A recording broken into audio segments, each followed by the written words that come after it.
are adding some pieces. Will it be enough? We'll discuss. The deadline is here, and the Phillies already have some new pieces to the roster. We'll start breaking it down. We got a busy day today as the MLB trade deadline is here. Yes, the Dodgers made the big move over the weekend, getting Tarek Skubal, but have the Phillies countered with enough moves today? They have already added second baseman Luis Arráez, right-handed pitcher Caleb Killian. They also added left-handed relief pitcher Brooks Raley from the Mets. So they've added two bullpen arms and a everyday player into the lineup. That's where we start today on the Sports Bash Live, 97.3 ESPN, the 97.3 ESPN free mobile app, and you can watch the show live on the 97.3 ESPN YouTube channel. What's up, everybody? I'm your host, Mike Gill. Josh Jennings producing today's show. You out there? Well, let's get into it. Right off the bat, the Phillies get Arráez, and they give up Ramon Marquez, who's a high prospect for this team. A lot of people, if you're in the prospect world, if you're somebody who follows and pays attention to that, you're probably saying that's a big price to give up for a rental player. A lot of people really, really love that pitcher, Ramon Marquez. He's very young. He's pitching at Jersey Shore. The numbers have been dominating. He's 20 years old. But that's the price to pay, unfortunately, when you don't have a lot in your system. They get Arráez. He is obviously the big one here. Let's start there. So Luis Arráez is the batting champion currently. He's hitting .324. He is a stud, in terms of offense. He's a very good second baseman this season. He has not been a very good defensive player for most of his career. But that being said, he has been a good second baseman this year, which has really started to twist and the turns. What do I mean by that? Well, Arráez is here. He plays second base. So now what? Well, according to reports, Arráez will play second base. Bryson Stott is moving to third base. Alec Boehm will move to first base, and Bryce Harper is moving back to the outfield. Now, that is as of 2:03 on the trade deadline day. That doesn't mean the Phillies are done. Now, things could happen here. What could possibly happen? Maybe Stott gets traded, and Boehm stays at third, and Harper stays at first, and the Phillies add an outfielder. Maybe Boehm gets traded, and Stott goes to third, but Boehm doesn't go to first, and Harper stays at first. I know Harper's not getting traded, but maybe the Phillies had another outfielder. There's a lot of things that could happen based on this. The other big thing would be, all right, you got Luis Arráez. Where do we play? Where does he hit? There's a lot of options here. One issue, and I know it's not an issue because of Arraez's splits. He hits lefties fine. The problem is he hits at the top of the lineup. You already have Schwarber and Harper at the top of your lineup. You would now have potentially three straight left-handers. And I know Arráez is fine against lefties. But still, you get into a situation late in the game and you face a tough lefty. You're asking Arráez, Schwarber, and Harper to face a left-handed pitcher possibly in one inning. That's not something that you really want to go into. Now, Arráez this year, .324, .360 on base. You got to hit him in the top of the lineup. So, does he hit leadoff? Does that put Turner at 2, Harper at 3? Billy Schwein gets his way, and Schwarber goes to number 4. Now, you have protection for Harper, something that Harper hasn't really had. But now you lose the protection for Schwarber.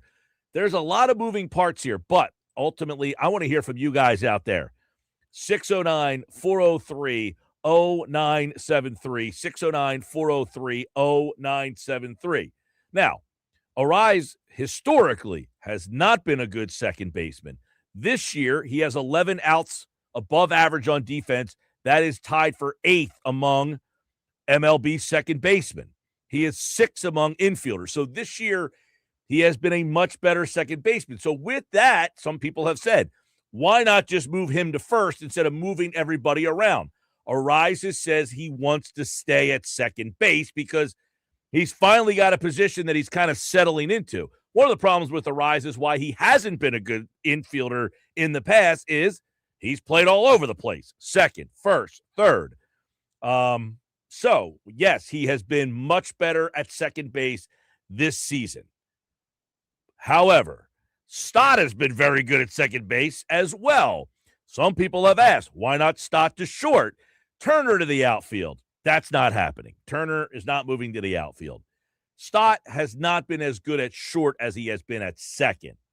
So Arráez, who part of the trade, according to some reports, is that he wanted to stay and play second base.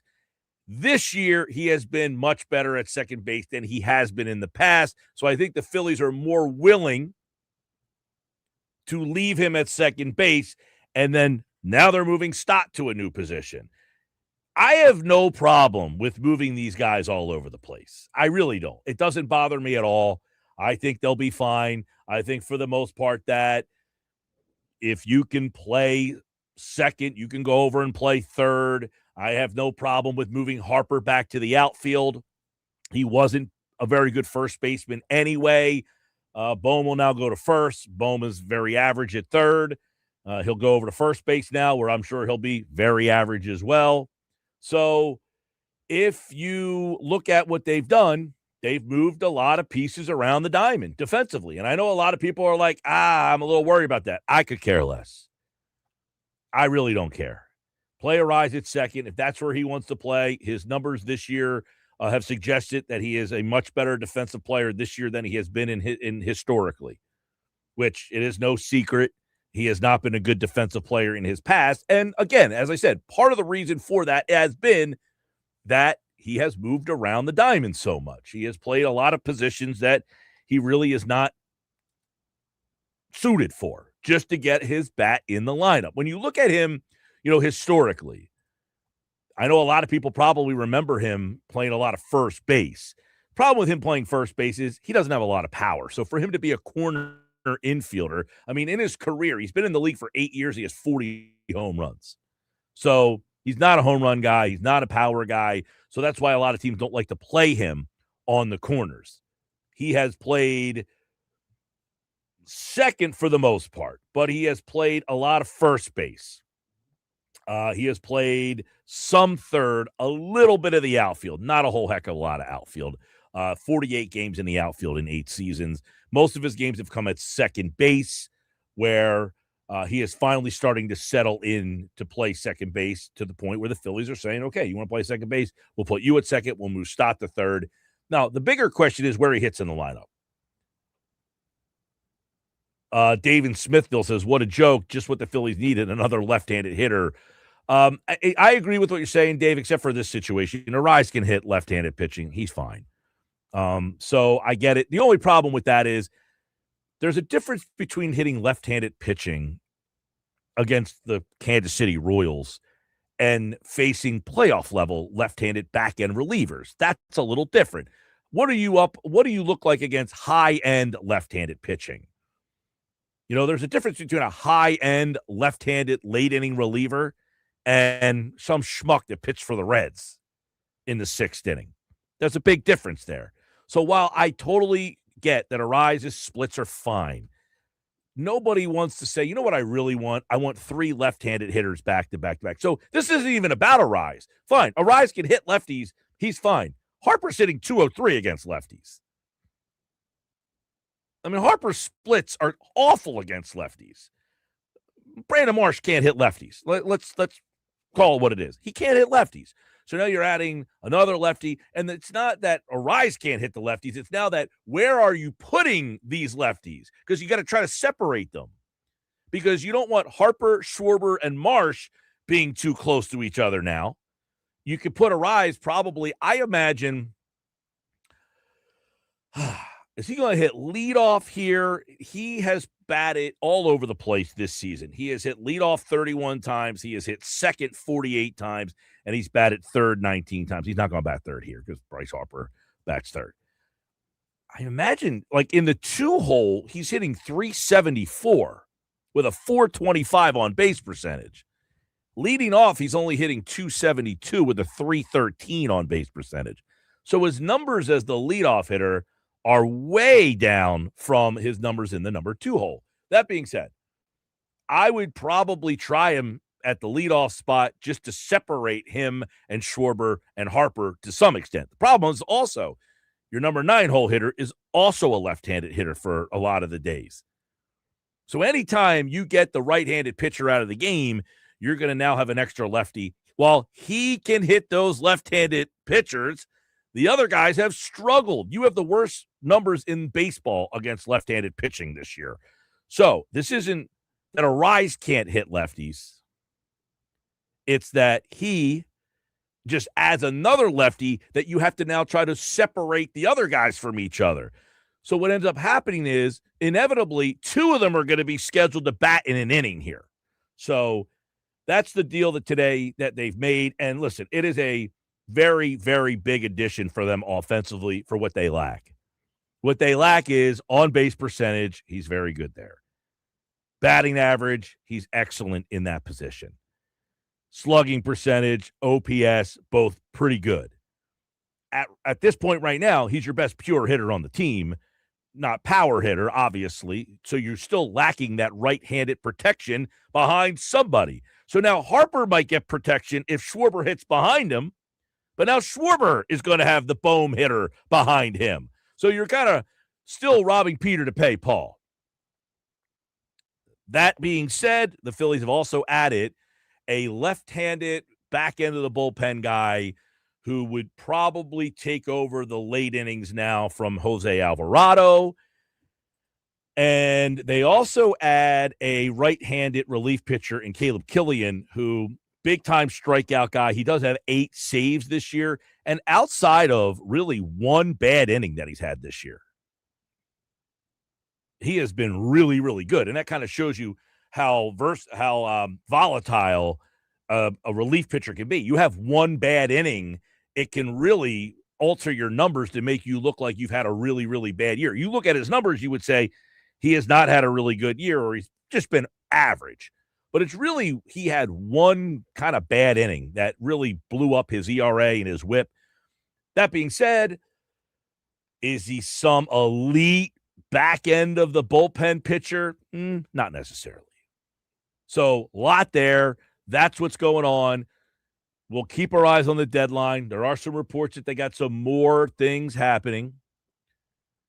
Text board is open on the White Horse RV text board, 609-403-0973, 609-403-0973. Get your text messages in and react to the deals that the Phillies have made so far. Mike, it's finally happened. I've been calling for this guy and this specific guy since April. Lineup problems, defensive problems, all better problems than what they had yesterday. Arráez is here. We're acting like this is LeBron James coming to Philadelphia. I like Luis Arráez as well. I have no problem with bringing him in here. They needed someone who can get on base. That's what he does. They have a team on base percentage of .303, worst in Major League Baseball. They can't score runs in large part because they don't have guys on base. So they get a guy who can now get on base. They get a guy who can now get on base. And is that enough? Probably going to have to do more. We'll see what they end up doing. 609-403-0973. All right, that's where we start today. What do you got for me? What questions do you have based on the moves that have now been made? Well, first of all, to your previous conversation. So Luis Arráez in his career has started 448 games where he has been the leadoff hitter, 219 in the second spot. There's no other spot in the lineup where he has more than 100 games started. So if you're going off of his comfort, like you said, him might want to play second base, his comfort says he should be leading off or be in the second spot. So I think it's pretty safe to assume that's probably going to be where he is in the lineup. My question for you, Mike, is if the Phillies walk out of this deadline with just these moves, what kind of grade are you giving the Phillies front office? Solid. I would say, you needed a hitter with on-base percentage. Yes. You got that. No question about it. Arráez is a much better bat-to-ball hitter than you have in your entire organization. In years. No questions asked. Impactful bat? I think he's impactful because he does something and nobody else does. The problem is, for it to be impactful, others have to do their job. He'll get on base, but people have to still knock him in. So it's only impactful if the others do their job. But yes, having guys on base that you didn't have before will help. But if he's on base and no one drives him home. Now, that being said, I think that you got Harper behind him most likely now. Schwarber probably behind him now. Probably Turner. I don't know where they're going to hit him. When the lineup comes out here in about an hour, we'll find out. But he's also a rental. Keep that in mind. So if you give up Marquez and this is a rental and you end up going out in the wild card round and this Marquez kid turns out to be a top of the rotation pitcher, you're kicking yourself. So he is a rental player. He's an on-base guy. Yes, I don't know if it's not the impactful right-handed bat to drive runs in and protect Harper. You've gone the complete opposite direction. We can't find the right-handed bat at 216 to find Harper or to protect for Harper. So instead, we're putting more guys on base in front of Harper and possibly now moving Schwarber behind Harper. So you've done well in there. They needed the 2 bullpen arms. That is big. They needed the 2 bullpen arms. Killian is a guy who has 8 saves this year, so he has had some back end of the bullpen experience. And Brooks Raley is a guy that has been really solid this year, and he's a lefty. 196 ERA. He does have a whip of 109, so very good there. And you needed a left-handed back-end relief pitcher big time. And so you've got that. Is that a top of the line lefty back-end guy? Yeah. Maybe a step below. I'd say a step below, yeah, but you desperately needed help in that bullpen. So getting almost anyone at this point is an upgrade. I will point out, though, also, the Dodgers are just acquiring left-hander Chris Bubik from the Royals. So both the Dodgers and Braves now have acquired left-handed relievers. So it kind of sounds to me, Mike, that you got a couple teams that are planning for if they face the Phillies in the postseason, what they might have extra in their bullpen. Yeah, I mean, everybody's making their moves right now. The Phillies can only listen. I think I would say the trade deadline's tonight at 6. I don't think they're done yet. I would hope not. Here's the big thing. Mike and EHT, by the way, on the White Horse RV text board. The amount of people who are upset they didn't get a right-handed bat that hits 220 instead of a lefty who hits 320 is mind-blowing. Also don't care about trading any prospect, but the Phillies prospects never come up and do anything anyway. That's from Mike and EHT. Listen, I agree to some most extent. Would you say the number is 82% of prospects traded have basically not made it? Yeah, so it's Todd Zalecki. He had on the Philly Show podcast last week. 82% of all prospects traded in the last 10 years, not just Phillies prospects, all major league prospects have basically been a nothing burger at the big league level. This pitcher, many people like a lot. So just keep that in mind 3 years from now when you maybe possibly hear about him pitching for the San Francisco Giants. That being said, I hear what this guy's saying. A right-handed hitter that's going to hit 220 with a 320 on-base percentage and has 17 home runs. You know, they're talking about Zach Neto. Zach Neto's that kind of guy. Low batting average, some power, low on-base percentage, a lot of strikeouts. Would you rather that player who can hit the ball over the fence a little bit more, or do you want the guy that can get on base and then ask the guys that you already have here that you'll now have more opportunities to drive guys in? Which is the better way to go? I think our fans are going to say, why can't I have both? I think that's part of the problem with this conversation. I think there's a contingent of fans out there, at least based on what I've seen on the text board and online, Mike, that people are saying, why can't we have both? Why can't the Phillies go out and get both? To which your answer is? They don't have a lot. I mean, could they get Zach Neto? They still could, I guess. I mean, True. They could go get Mike Trout right now for all we know. They still have 4 hours to do some stuff. By the way, one name that the Phillies have been kicking the tires on is now off the board. The Padres have acquired left-hander Robbie Ray from the Giants. So the Giants are seemingly done. They're putting up the white flag. And, yeah, I'm not going to sit here and say this is a bad deal. I think it's a good deal. Is it enough to put them over the top? I don't know about that. So can I get overly excited about a move that I don't think does much for them other than, it puts a guy on base more than you have currently been able to do. I look at it like this. The team got better. Did it get better enough for you to compete with the Dodgers? No, but I think some progress is any progress is at this point is at least they're trying to do something. They added bodies to the bullpen, which is they desperately needed. They had to get a real hitter in this lineup. I'm sorry, but the way this team has been playing the last few weeks, a guy like Luis Arráez would pay huge dividends for a team that struggles to get on base, one, and two, bring in runs because there's almost nobody on base. Yeah, listen, Arráez, batting average, on base, all good. No power, and you're basically still devoid of a guy that can protect. That's the big thing. You're still lacking a player that can protect your best hitters in the lineup. Now, I'm very intrigued to see how this helps Harper out. I'm assuming they're going to hit Schwarber fourth. I could be wrong. I don't know what other configurations they could go with here. I guess they could go with Arráez leadoff, Turner 2, Harper 3, Schwarber 4. They could go with Turner, Arráez, Harper, Schwarber as well. They could go that way.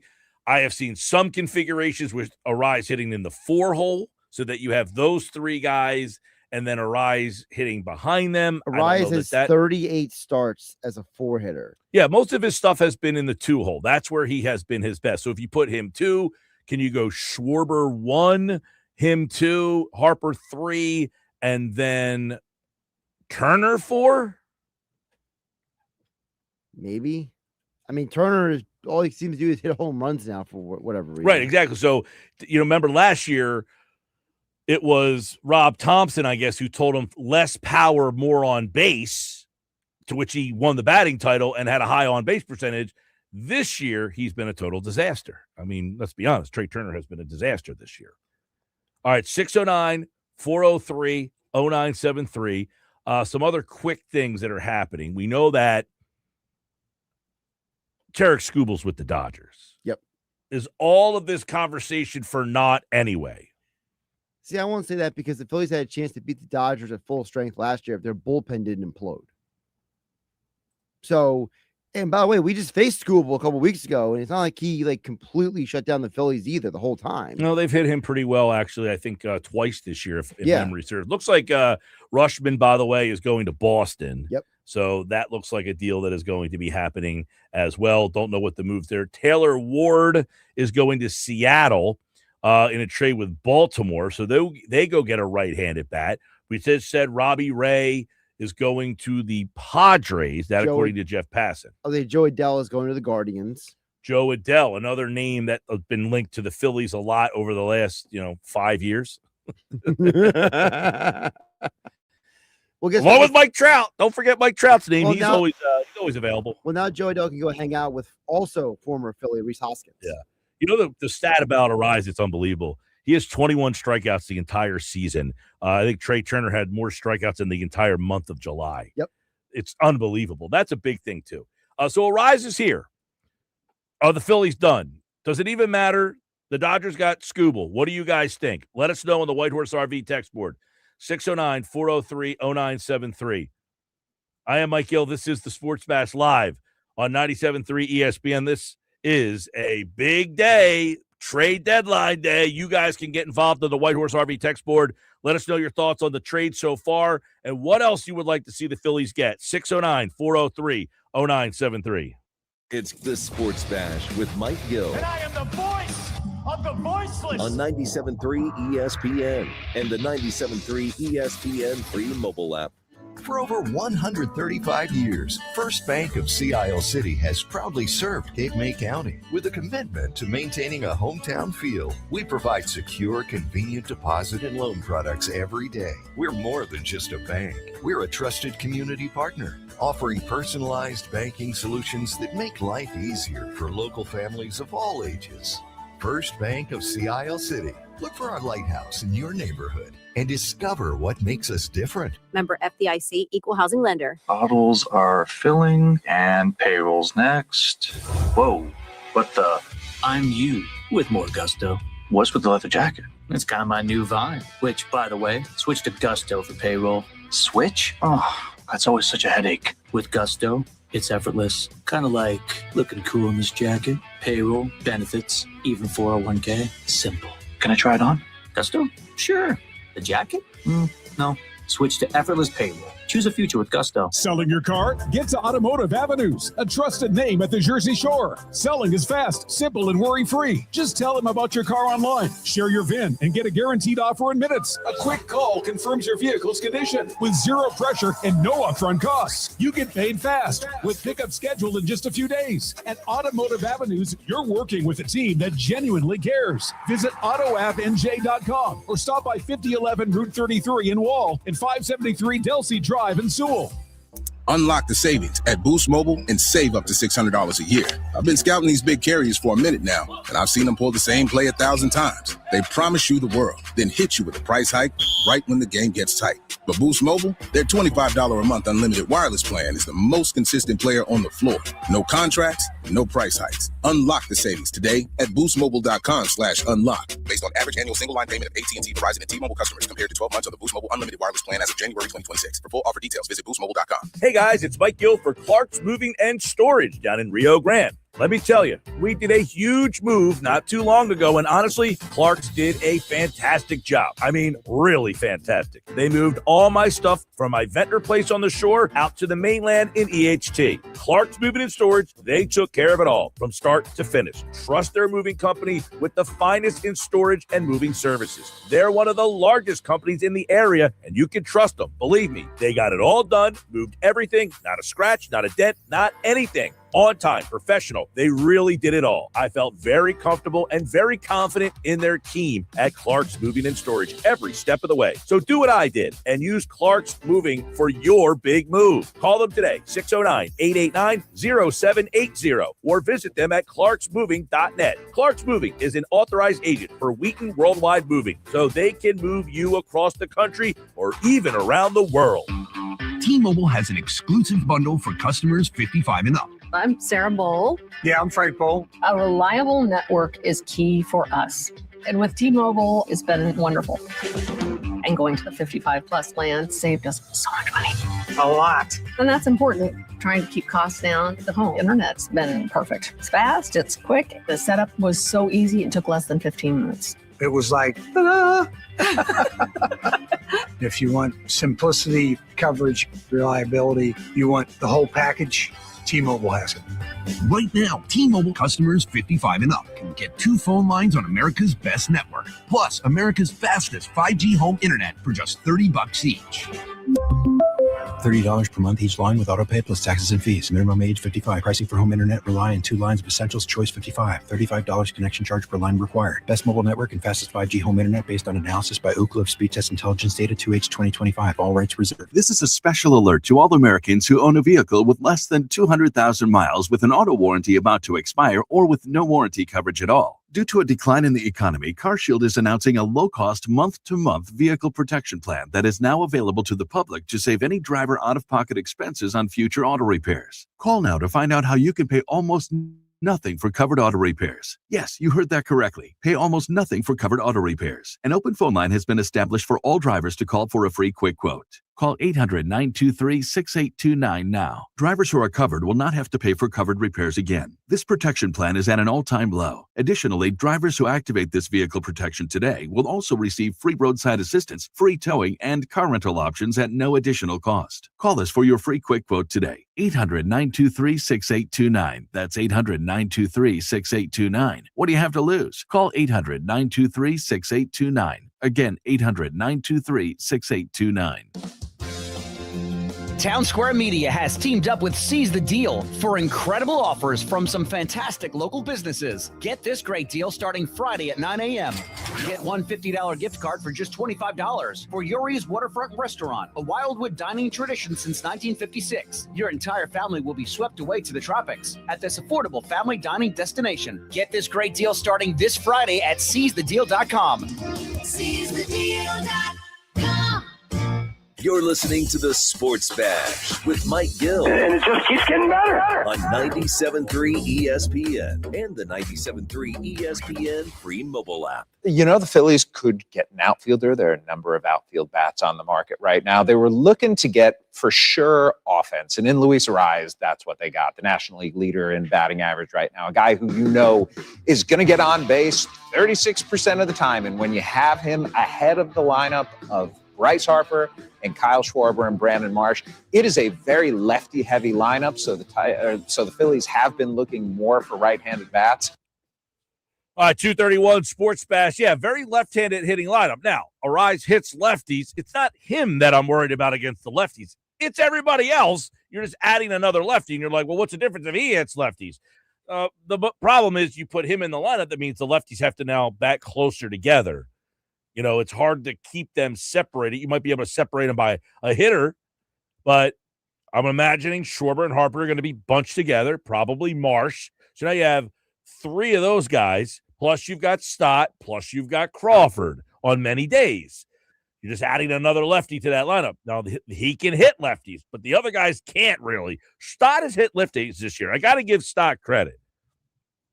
Stott is hitting better against lefties this year than he is right-handed pitchers, which is pretty incredible when you think that his left-handed hitting numbers in his career have not been very good. Harper's hitting .203 against lefties this season.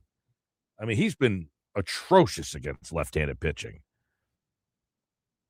The Phillies have gotten second baseman Luis Arráez, along with a right-handed pitcher, Caleb Killian.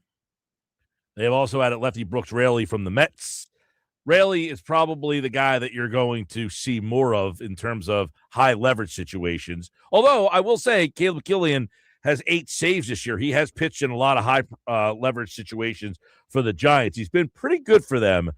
His numbers don't look great, but that was really, he had, I think, an inning and a third is kind of a big factor in his numbers this year. Raley, 1.96 ERA, tied for the 4th lowest in the majors among left-handers. It's the best in the National League.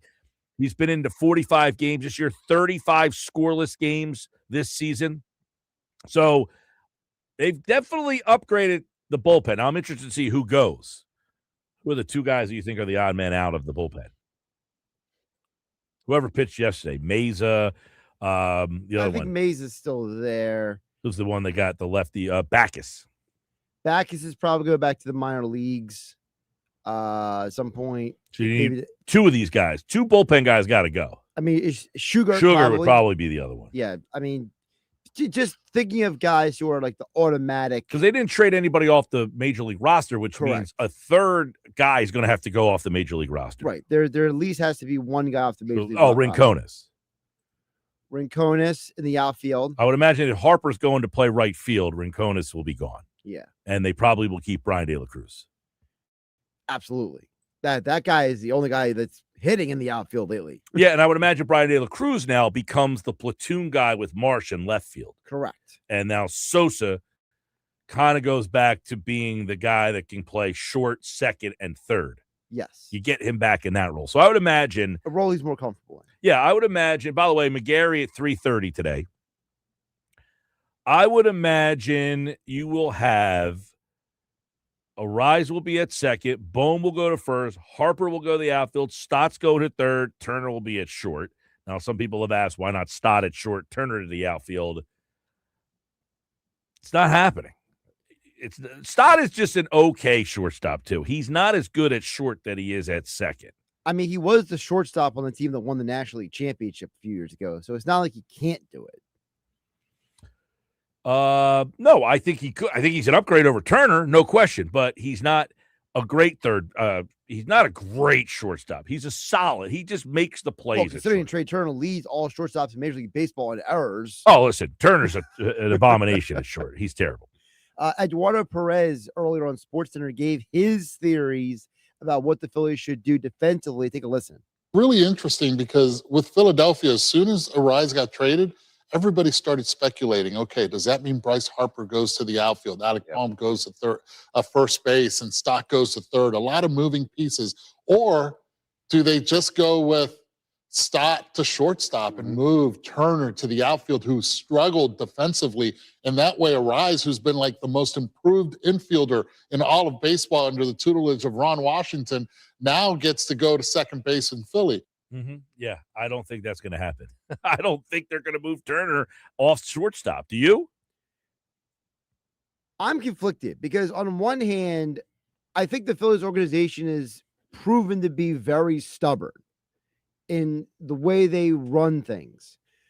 But is it possible that maybe they stop being stubborn and this is an opportunity for them to, for lack of a term, be adults and stop being childish about how they put these guys out there? It feels to me sometimes like they make decisions out of they don't want to be confrontational. Now, was that because the manager they have was a get along manager, is laid back, and Rob Thompson, and maybe they might feel more comfortable with a Don Mattingly walking around the locker room, telling guys this is what's going to happen and get over it?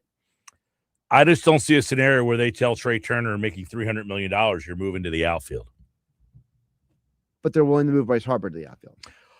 Harper is an outfielder before he is a first baseman. That is true. So, and Harper, according to some reports, has been more willing to go there. Has anybody even broached the conversation with Turner? We've heard nothing about that. Right. We've heard nothing about Turner going to them or them going to him or either direction. Correct. No one has said, hey, Trey, or it's been reported. No one's asked him. I mean, maybe he says, hey, if you guys, now you would think there's so much smoke.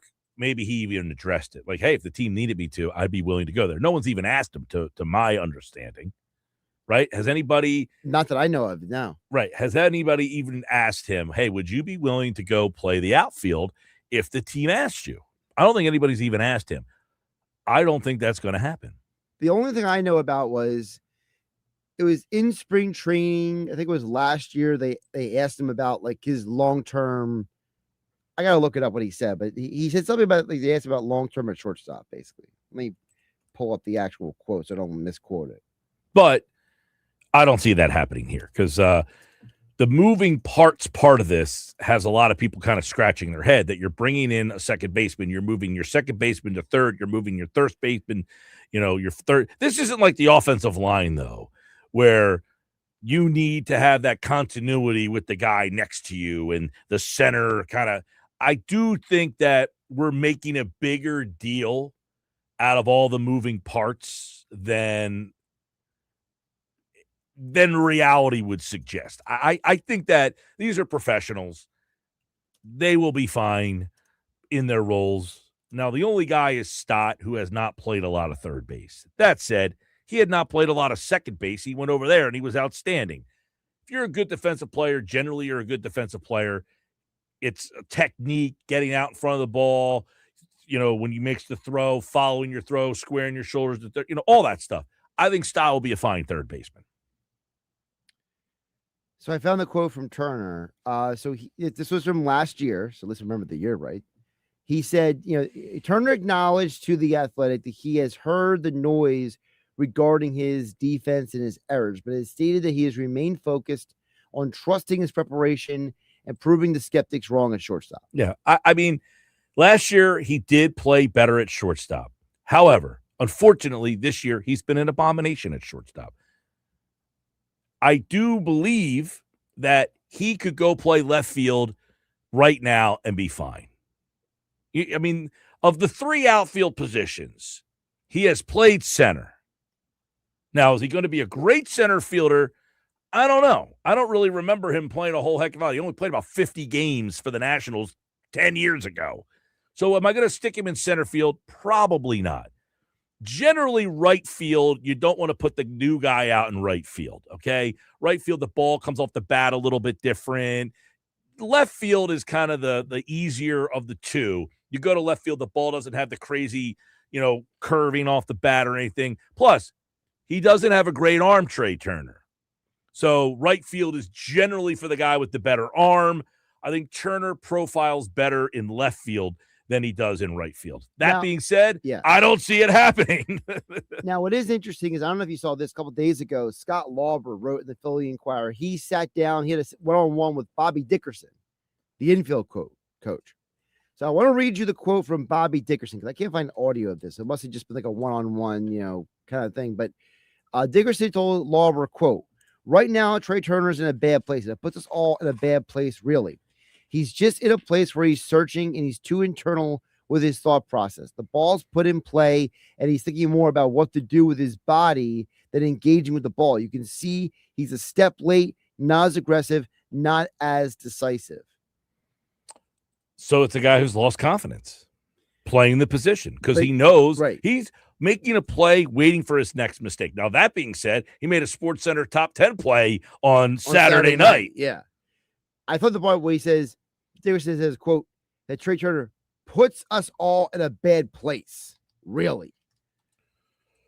That kind of makes you wonder, if the Phillies infield coach is willing to admit that out loud, what are the conversations been maybe when the cameras and the media is not around? It's got to be tough. You're walking into that room and everybody's talking about you moving. Like, he knows that everybody out there, the buzz is, hey, we got to move this guy. And you would think that he would be cognizant of it and offer, hey, if you need me to, I can go play left field. But guess what? He's not cognizant. He has shown that he does not have the awareness that other players have had in Philadelphia. I'll try to be nice about it. You don't have to be nice. Who cares? Okay, I think he's an aloof. What's the difference? You think Trey Turner is going to call and lash out at you? I think Trey Turner is an aloof individual, and I think there's a part of him that he's very hypersensitive to criticism, and part of the reason why the Phillies are not critical of him is because he's soft. I don't know enough about Trey Turner. To be honest with you, one of the big problems I have with Trey Turner is he has no relationship with the fans here. He has just not gone out of his way to embrace being a member of the Philadelphia Phillies. There's no relationship. Nobody knows anything about this guy. He barely talks. Because he's aloof. He's an individual who doesn't talk to the media that much. When he does talk to the media, doesn't really say that much.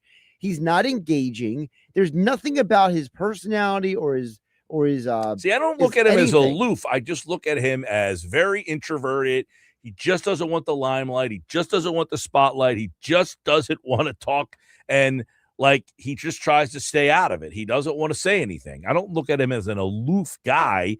I just am very disappointed that he has really made no connection with the fan base.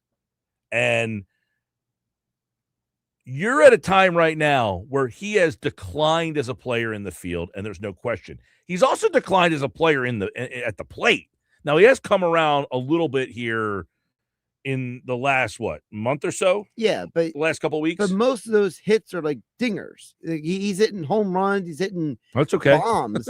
I'm okay with but that. My point is that this is the guy, you said it earlier. He won a batting title last year. This is the guy you signed him for $300 million because he's supposed to be an on-base guy. Well, that's the thing is, do you now move him to the 4 spot in the order and tell him, hey, listen, you're hitting the ball with a little bit more power. You got 16 home runs. You're going to go to the number 4 hole in the lineup. I don't look at him as like this.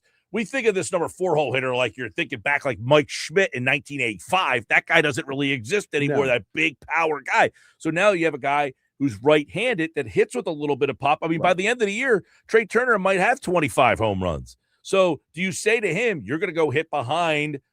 Now, the problem would be you would have Arráez, Schwarber, Harper, 3 straight lefties, followed by Turner, and then a lot of days Marsh hitting in the top 5 spots in your lineup. But, currently Trey Turner is hitting for more power than he is on base. So you might say, maybe we want to try to get your power into a spot in the order where we can benefit from him a little bit more. But you take a look at the last 28 days.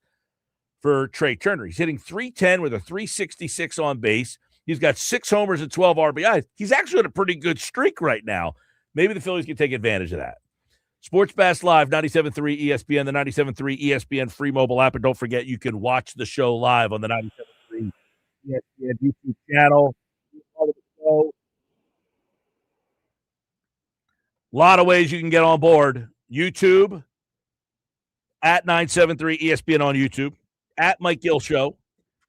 On the radio, you can text us 609-403-0973. Luis Arráez is here. What's next for the Phillies? We're keeping our eyes on it. Come on back with us, Mike McGarry at 3:30. Phillies Fastball at 5 o'clock tonight. We'll have a last hour before the trade deadline conversation about all the moving parts. Plus, Andrew Painter is back. We'll look back at the weekend for the Phils. All that and more on the Sports Bash. You're listening to the Sports Bash with Mike Gill. On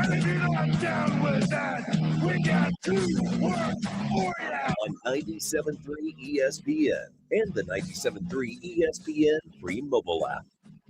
Getting ready to hit the water? Stop by Hands 2 Bait and Tackle, located just before the Cape May Bridge. Hands 2 Bait and Tackle is your one-stop shop for fishing and crabbing. From fresh bait like clams, bunker, and minnows to rods, reels, and apparel, they've got everything you need. Not sure what's biting? The Hands 2 crew will point you in the right direction with the latest local reports and expert advice. Whether you're chasing stripers or crabbing with the family, stop in or call 609-884-BAIT, B-A-I-T.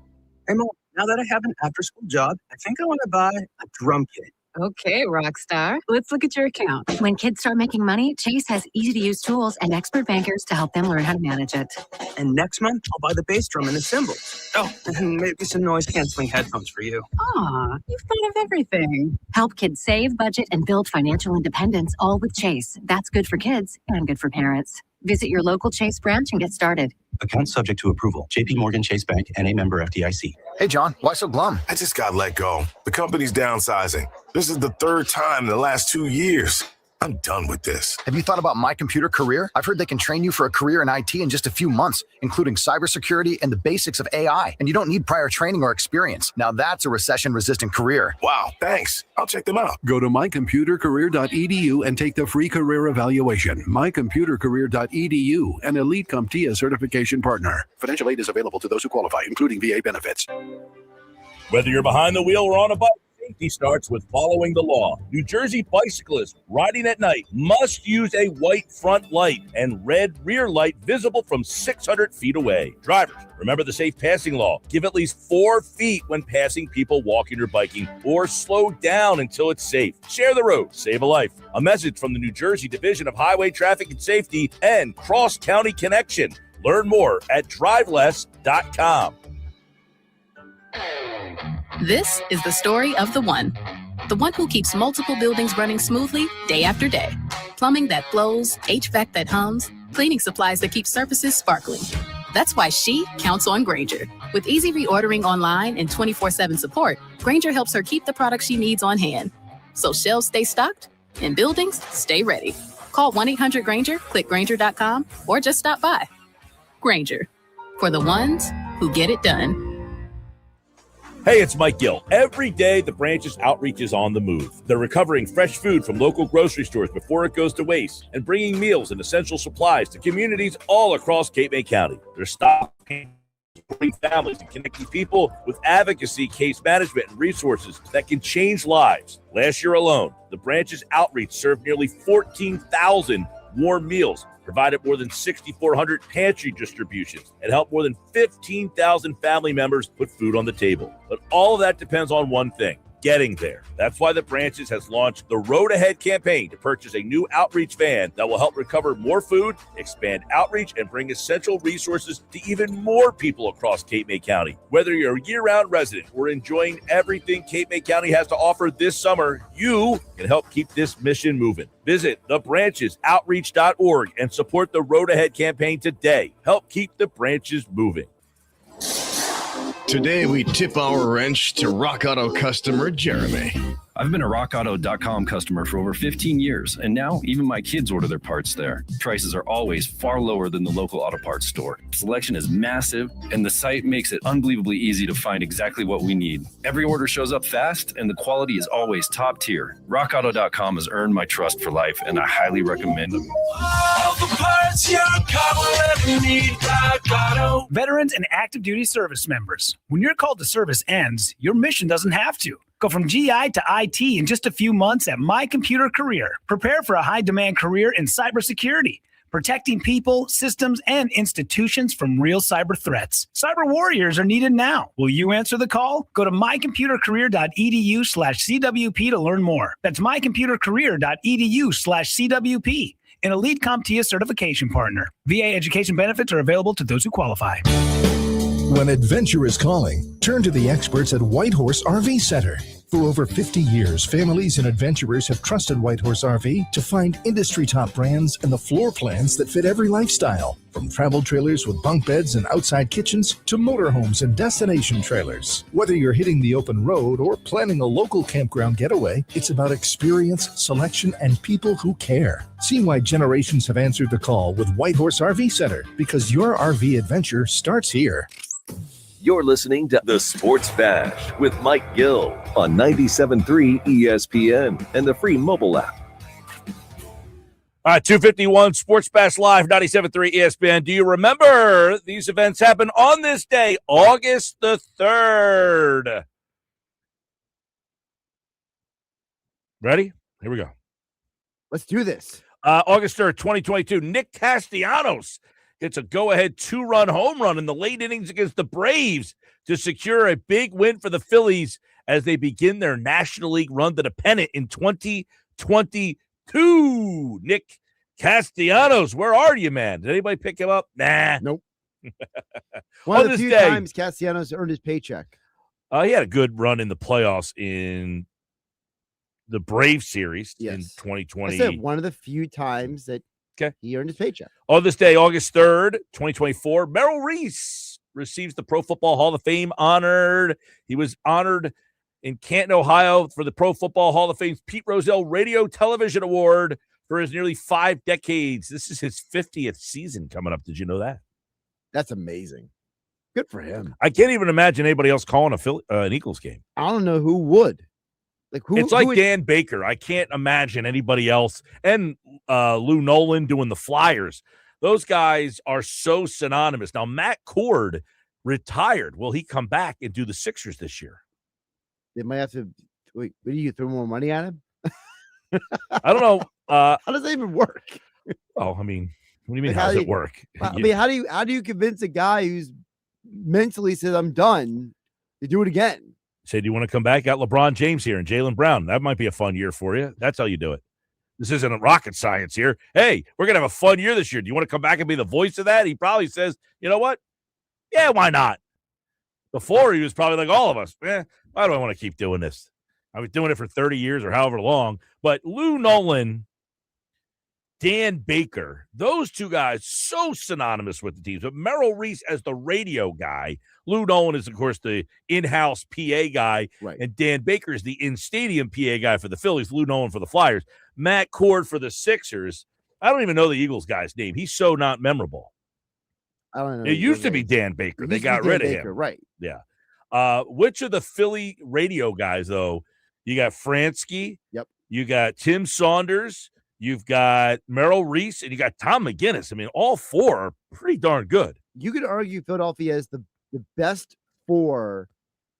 Like if you put them all together, like the big four, their big four is better than any other city's big four. I don't know a lot of the other cities' big fours. I can't comment on that. That's the point. Also on this day in 1949, the Basketball Association of America and the NBL, they merged to form the NBA. It was on this day, August 3rd, that the NBA was officially created. The George Mikan days. And that's what happened on this day. Do you remember on the Sports Bash Live on 97.3 ESPN and the 97.3 ESPN YouTube channel? Watch the show live on this Phillies trade deadline day. They've already made 2 moves. What could be next? We'll discuss what they need to look for. and that's on the way. Don't forget, the White Horse RV text board is always open. Brought to you by White Horse RV Center in Williamstown and Galloway. Your RV adventure starts here at White Horse RV. Looking forward to what the Phillies lineup will look like. I don't know that Arráez will be here in time. That could be one problem tonight. Stick around. More Bash coming up. Town Square Media has teamed up with Seize the Deal for incredible offers from some fantastic local businesses. Get this great deal starting Friday at 9 a.m. Get one $50 gift card for just $25 for Yuri's Waterfront Restaurant, a Wildwood dining tradition since 1956. Your entire family will be swept away to the tropics at this affordable family dining destination. Get this great deal starting this Friday at SeizeTheDeal.com. SeizeTheDeal.com. Indeed presents hires you can't afford to get wrong, like a social media manager. Did you just post our Q4 earnings to your personal social media? Oh, yeah. Used the trending audio and everything. That's confidential financial data. Relax. It only went a little viral. The SEC just commented with the eyeball watching emoji. This is the job for sponsored jobs. This is what happens when you don't sponsor your job on Indeed. Next time, get matched with quality candidates with Indeed sponsored jobs. Visit Indeed.com/hire now and sponsor your job today. Bridgeton Auto Mall is celebrating America's 250th anniversary by giving back to our community in a big way. Now through July 31st, you could win your share of $25,000 in cash. Buy a new or pre-owned vehicle and you'll be entered for a chance to win $20,000. Visit our service department for maintenance or repairs. You'll be entered to win $5,000. Join us for our grand drawing event on Saturday, August 1st with live music, barbecue, family fun, and your chance to win big. No purchase necessary. See dealer for complete details. Visit BridgetonAutomall.com. Go for the fun times and the tan lines. Experience an Atlantic City you never knew. Go to Ocean. Go for the win. Must be 21 or older. Gambling problem? Call 1-800-GAMBLER. Indeed presents hires you can't afford to get wrong, like a social media manager. Did you just post our Q4 earnings to your personal social media? Oh, yeah. Used the trending audio and everything. That's confidential financial data. Relax. It only went a little viral. The SEC just commented with the eyeball watching emoji. This is the job for sponsored jobs. This is what happens when you don't sponsor your job on Indeed. Next time, get matched with quality candidates with Indeed sponsored jobs. Visit Indeed.com/hire now and sponsor your job today. Progressive provides protection for your boat and other outdoor vehicles so you can explore new things. Oh, I can finally try pesto. We meant like water skiing. I've just never had pesto. Or maybe take the boat somewhere new. I mean, is pesto spicy or sweet? Oh, guess we'll find out, right? Right. Bundle home or auto insurance with your boat, RV, or motorcycle and stay protected with Progressive while you explore. I don't know. Maybe I'm not ready for pesto. Progressive Casualty Insurance Company and Affiliates. Not available in all states or situations. Selling your car? Get to Automotive Avenues, a trusted name at the Jersey Shore. Selling is fast, simple, and worry-free. Just tell them about your car online. Share your VIN and get a guaranteed offer in minutes. A quick call confirms your vehicle's condition with zero pressure and no upfront costs. You get paid fast with pickup scheduled in just a few days. At Automotive Avenues, you're working with a team that genuinely cares. Visit AutoAppNJ.com or stop by 5011 Route 33 in Wall and 573 Delsey Drive in Sewell. Filling marble and tile, transforming spaces into beautiful places. Hey, it's Joe Kelly. Filling Marble and Tile Retail Outlet in South Jersey is a premier family-owned stone dealer and installation expert. Residences, businesses, hospitals, schools, Atlantic City casinos, and more have trusted Filling Marble for quality marble, granite, and tile. Stop by today. Filling marble and tile, transforming spaces into beautiful places. See them online at fillingmarble.com. This is a special alert to all Americans who own a vehicle with less than 200,000 miles with an auto warranty about to expire or with no warranty coverage at all. Due to a decline in the economy, CarShield is announcing a low-cost month-to-month vehicle protection plan that is now available to the public to save any driver out-of-pocket expenses on future auto repairs. Call now to find out how you can pay almost nothing for covered auto repairs. Yes, you heard that correctly. Pay almost nothing for covered auto repairs. An open phone line has been established for all drivers to call for a free quick quote. Call 800-923-6829 now. Drivers who are covered will not have to pay for covered repairs again. This protection plan is at an all-time low. Additionally, drivers who activate this vehicle protection today will also receive free roadside assistance, free towing, and car rental options at no additional cost. Call us for your free quick quote today. 800-923-6829. That's 800-923-6829. What do you have to lose? Call 800-923-6829. Again, 800-923-6829. For over 135 years, First Bank of Sea Isle City has proudly served Cape May County with a commitment to maintaining a hometown feel. We provide secure, convenient deposit and loan products every day. We're more than just a bank. We're a trusted community partner, offering personalized banking solutions that make life easier for local families of all ages. First Bank of Sea Isle City. Look for our lighthouse in your neighborhood and discover what makes us different. Member FDIC, Equal Housing Lender. Home of the Philadelphia Eagles. They got him again! Sixers. Bang! It's good! Ball game! And Flyers. Tipped in front of the net! 97.3 ESPN. WENJ. WENJ HD. Millville, Atlantic City. A Town Square media station serving all of South Jersey. This is the Sports Bash with Mike Gill on 97.3 ESPN and the 97.3 ESPN free mobile app. Now live from inside the Ocean Casino Resort Studio, here's Mike Gill.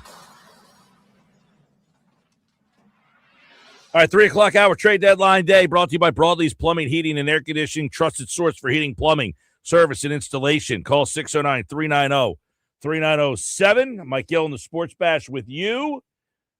Deadline at 6 o'clock tonight. We will continue to scour the transaction wire to see what's going on. The Phillies have added second baseman Luis Arráez, along with a pair of relief pitchers, but Arráez is the big name. And what's going to happen? According to Mattingly,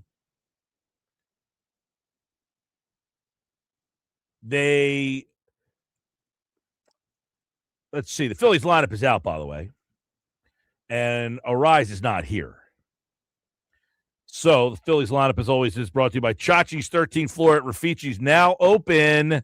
Here's the lineup. Turner, Harper, Schwarber, Bohm. De La Cruz is in the 5-hole tonight. My God. They just find a guy. Who's the guy? Felix Reyes. They put in the 4-hole one day. Stott, Sosa, Hill, Stubbs. Nola's pitching today. Brought to you by Chachi's 13th floor at Rafici's, now open. Text your name and where you're from to 609-403-0973, 609-403-0973. Text your name and where you're from, and you are entered in to win a $100 gift card at Chachi's 13th floor. If the Phillies don't score 13 runs exactly tonight, you are still entered for Friday's drawing for a $25 gift card to Villa Rafici's. So text in now, 609-403-0973. Rafici's Chachi's 13th floor is now open. Fantasy football is here. Book your fantasy football league draft at Chachi's 13th floor above Rafici's in Absecon for just $20 a person. Your draft package includes great food and cold beer. I got the sneaking suspicion that a lot of people are looking at this Luis Arráez, who is not here tonight, so he will not be. And I guess I don't know about the relief pitchers. I haven't heard anything. I know Mattingly's talking now. He is basically suggesting that he did confirm. Mattingly said that Arráez will play second base. Mattingly said Harper is moving to the outfield. He spoke to him. Stott is third. Bohm is now your first baseman. Which, listen, Bohm was an atrocity at third base. He has got himself to like average third baseman, and he has worked kind of hard. I know he gets a lot of like slack for being a lousy defensive player. He has worked himself to being like at least league average, and now you're telling him you got to go play first base. It's kind of rough at this stage for him, but I have no problem moving over to first base. But apparently Mattingly has suggested that no one has had a conversation with Turner about moving. I just don't understand how you could at least say to, hey, Trey, would you be willing to think about moving to the outfield? I told you he's sensitive. They don't want to hurt his feelings. You just have a conversation with him. If he just shoots it down, okay, we asked. But to say we didn't even ask him and play Stott at shortstop and keep instead of moving all those guys, which I don't have a problem with. I don't really care. I have the problem with Turner playing shortstop. That's for sure. By the way, Mattingly also says that he says Luis Arráez is a modern-day Tony Gwynn, Wade Boggs type player. Yeah, he can hit. He can do something not a lot of guys on this team can do. He can swing the bat, and he can get on base. Now, doesn't hit for a lot of power. That is something that this team lacks still. They don't have a right-handed bat to protect whoever's going to hit. So if you have Harper hitting 3, and Schwarber 2, whoever hits behind Harper is still going to be either Bohm or Marsh or somebody not good enough. Or unless you put Schwarber there. Right. And now if you put Schwarber there, whoever hits behind Schwarber is either going to be Harper or Marsh and not good enough. So you have not fixed that problem. Do we think between now and the end of the night, the end of the show, they can get that done? Can they? Yes. Will they? 50-50. Now, in trade deadlines of the past, they have made a bunch of moves. The one year they got Austin Hayes, and then they followed that up with who else did they get that year? I think it was just Austin Hayes. The next year they got Bader and then Duran. Trying to think of some of Dombrowski's trade deadlines. Well, the one year was Marsh and unmemorable. Syndergaard. Marsh, that was 2022. I thought when they did the Hayes year, was that the year they got Rodolfo Castro too? They did get Rodolfo Castro one year. He was the big right-handed bat that they got to play the outfield. So sad. Yeah. So bad. I listen, we got a lot of text messages coming in too. 609-403-0973. If you guys want to get in on the White Horse RV text board, let us know your thoughts on the trade so far. Let's go and take a look at some of the stuff that's been coming in throughout the show here. Wouldn't the Phillies' infield defense and outfield defense be better if Turner moves to the outfield and Stott moves to shortstop?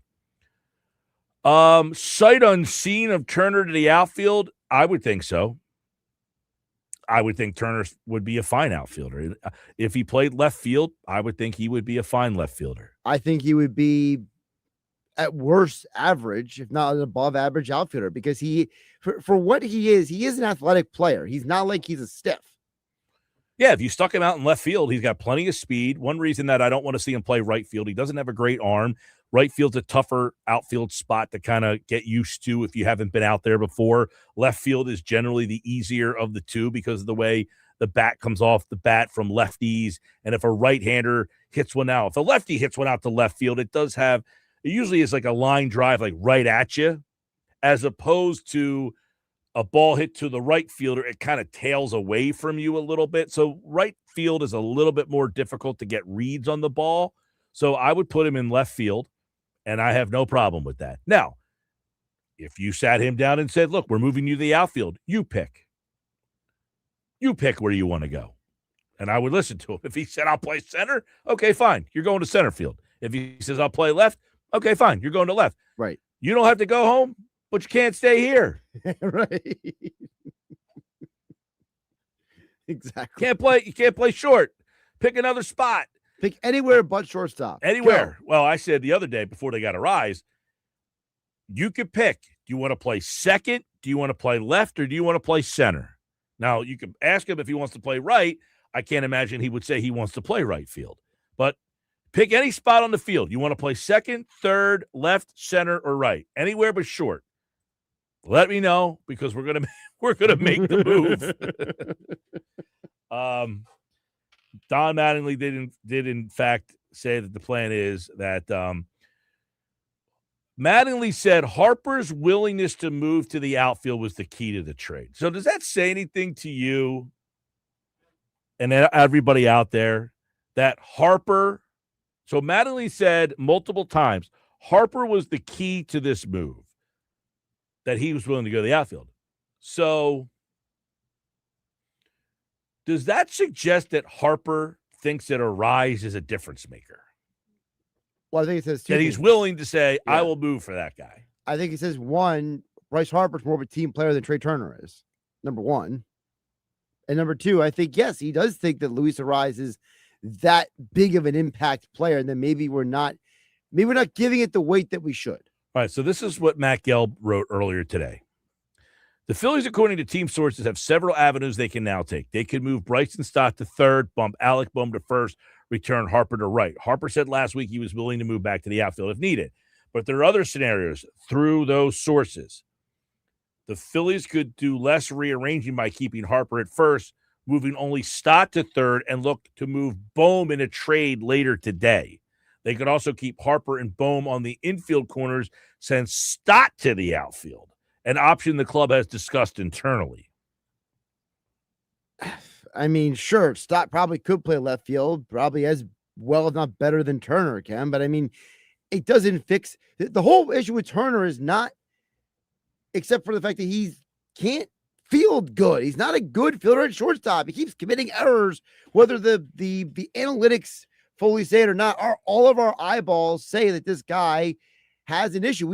I read the quote from Bobby Dickerson earlier where he said that Turner's struggles is hurting everyone else on the team. Yeah, I don't understand how you could come to terms, if you're the Phillies, with saying to Bryson Stott, you're going to be the one guy, a guy who's never even played the outfield. Right, Bryson Stott's like, what did I do wrong? 609-403-0973. Mike, Arraez has to hit leadoff, right? Time to move Turner to fifth or later, not to mention should be Turner switching to the outfield, not Harper. Am I the only one worried about Harper getting injured again playing the outfield? All right, so Arraez has to hit leadoff, he says. I mean, it's a definitive option. He has hit number 2, and his numbers in the 2-hole are better by a lot. He's been a much better number 2-hole hitter than he's been a leadoff hitter this year. I didn't look at his career numbers in those spots. I'll pull it up. I had it up earlier. He says, time to move Turner to fifth or later. I guess. Depends on what you want to do with the two lefties, Schwarber and Harper. Do you want to break them up? Do you want to protect them better? You could hit Turner 4 and go Arraez. Well, then you don't have a guy to hit in the number 2. Well, you could go Arraez, Schwarber, Harper, Turner. So as a leadoff hitter, Luis Arráez is a 320 hitter. Hitting number 2, he's a 312 hitter. He's got a 361 on base percentage as a leadoff hitter, a 354 as a number 2. So it's a marginal difference.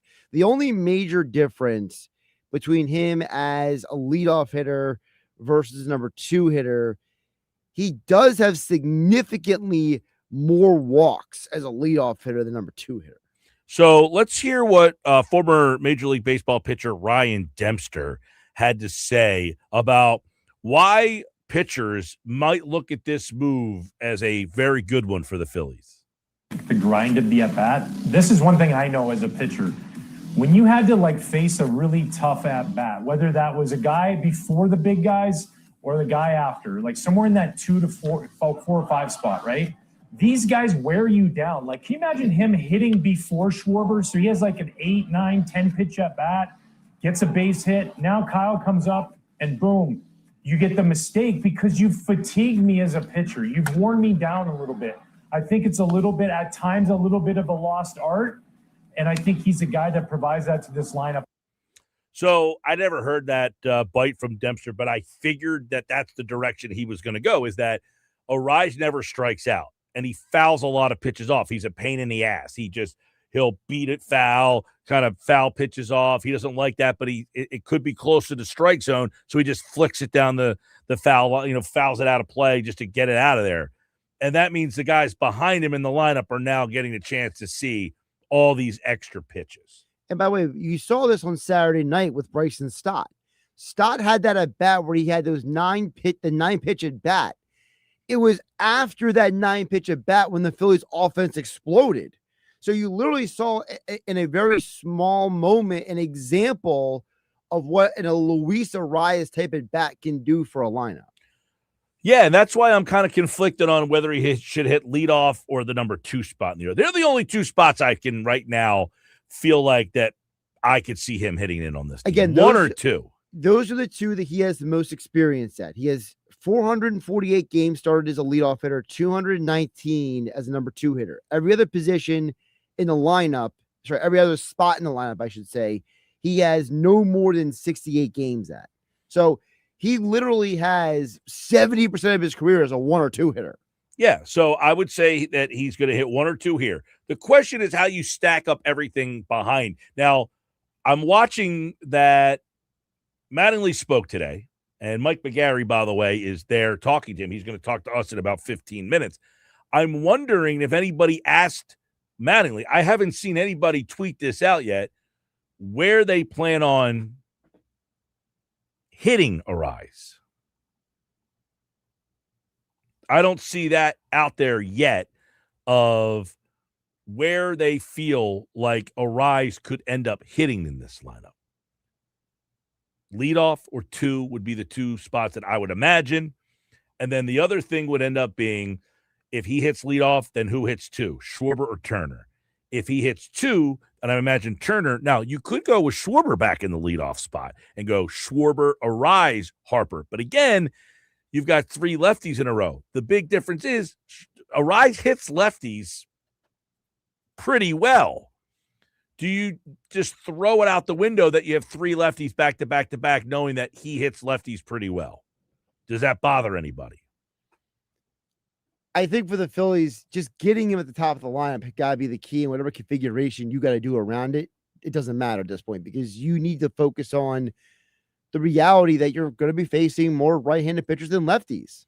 That's just the way baseball is, right? Yeah, but I think that you know that going into a game, but when you get into the playoffs, this isn't about the regular season. This is about when you get into the playoffs and you know these bullpens, the Dodgers, Tanner Scott, you get into these matchups with these teams that have these high-end, back-end lefties. That's why I said earlier. So for those who didn't hear the news, the Dodgers also acquired Chris Bubik before the deadline today. From the Royals. The Braves just acquired Suter, another left-handed pitcher as well. So the other teams around the league, in the National League, are making moves at the deadline saying, hey, the Phillies got Luis Arráez. We got to load up our left-handed pitching.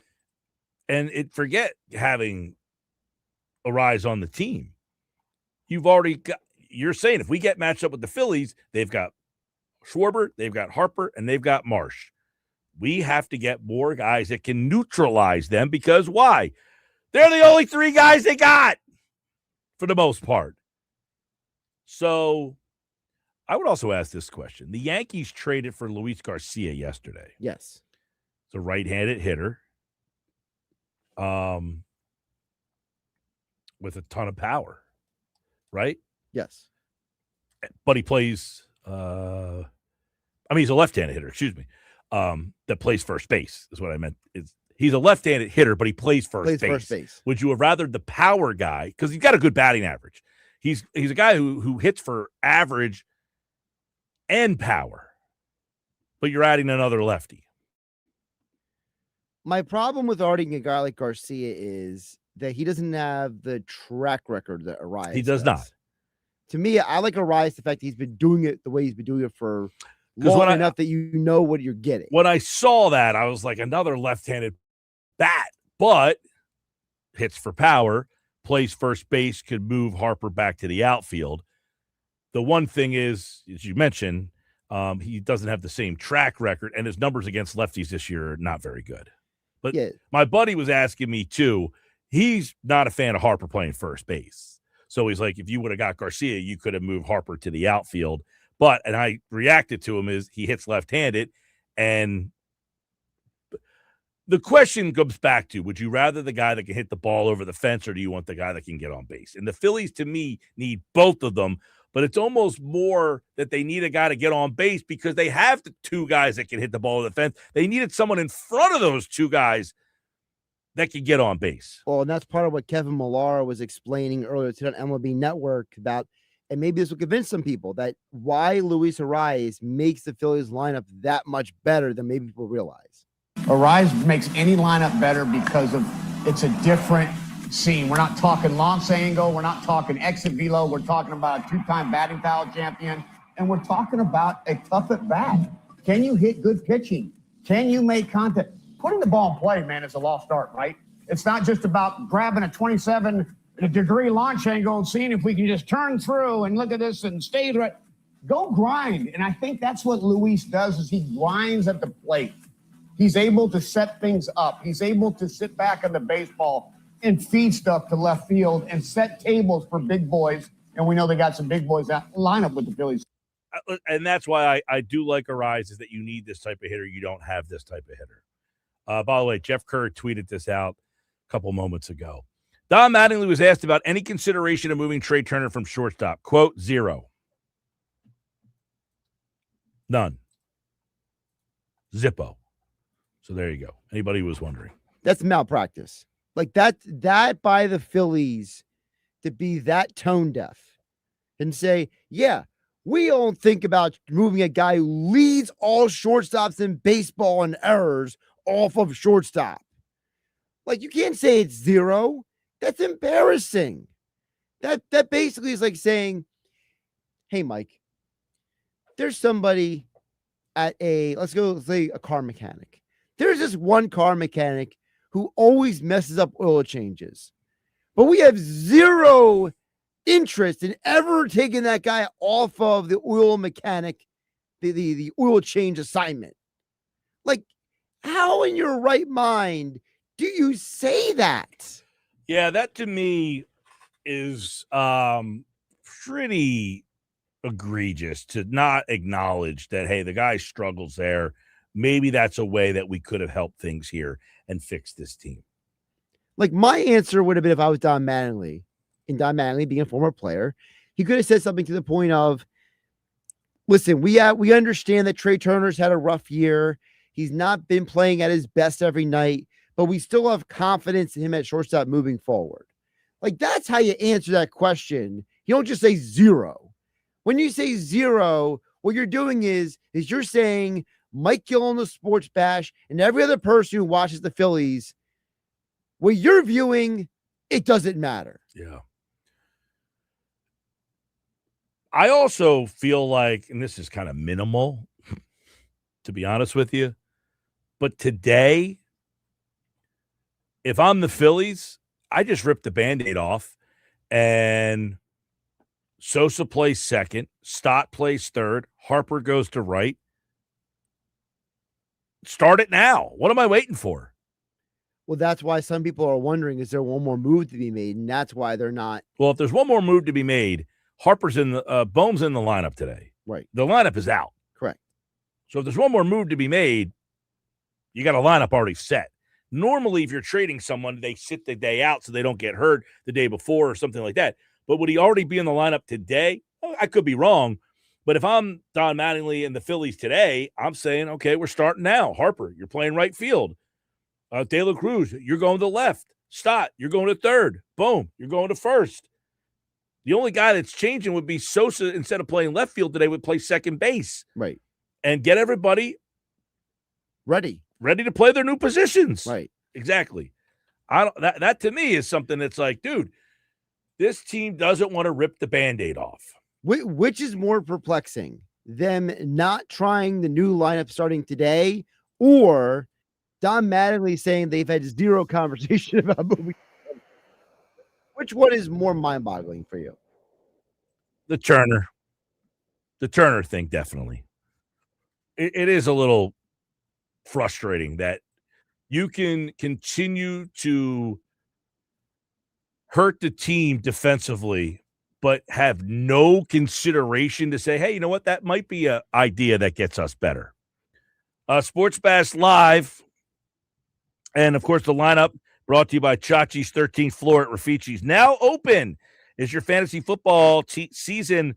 Looking for a place to hold their draft? Book your fantasy football draft at Chachi's 13th floor above Villa Rafici's in Absecon for just $20 a person. Your draft package includes food and cold beer at Chachi's 13th floor. It's your chance to win a gift card for $100. Text your name and where you're from.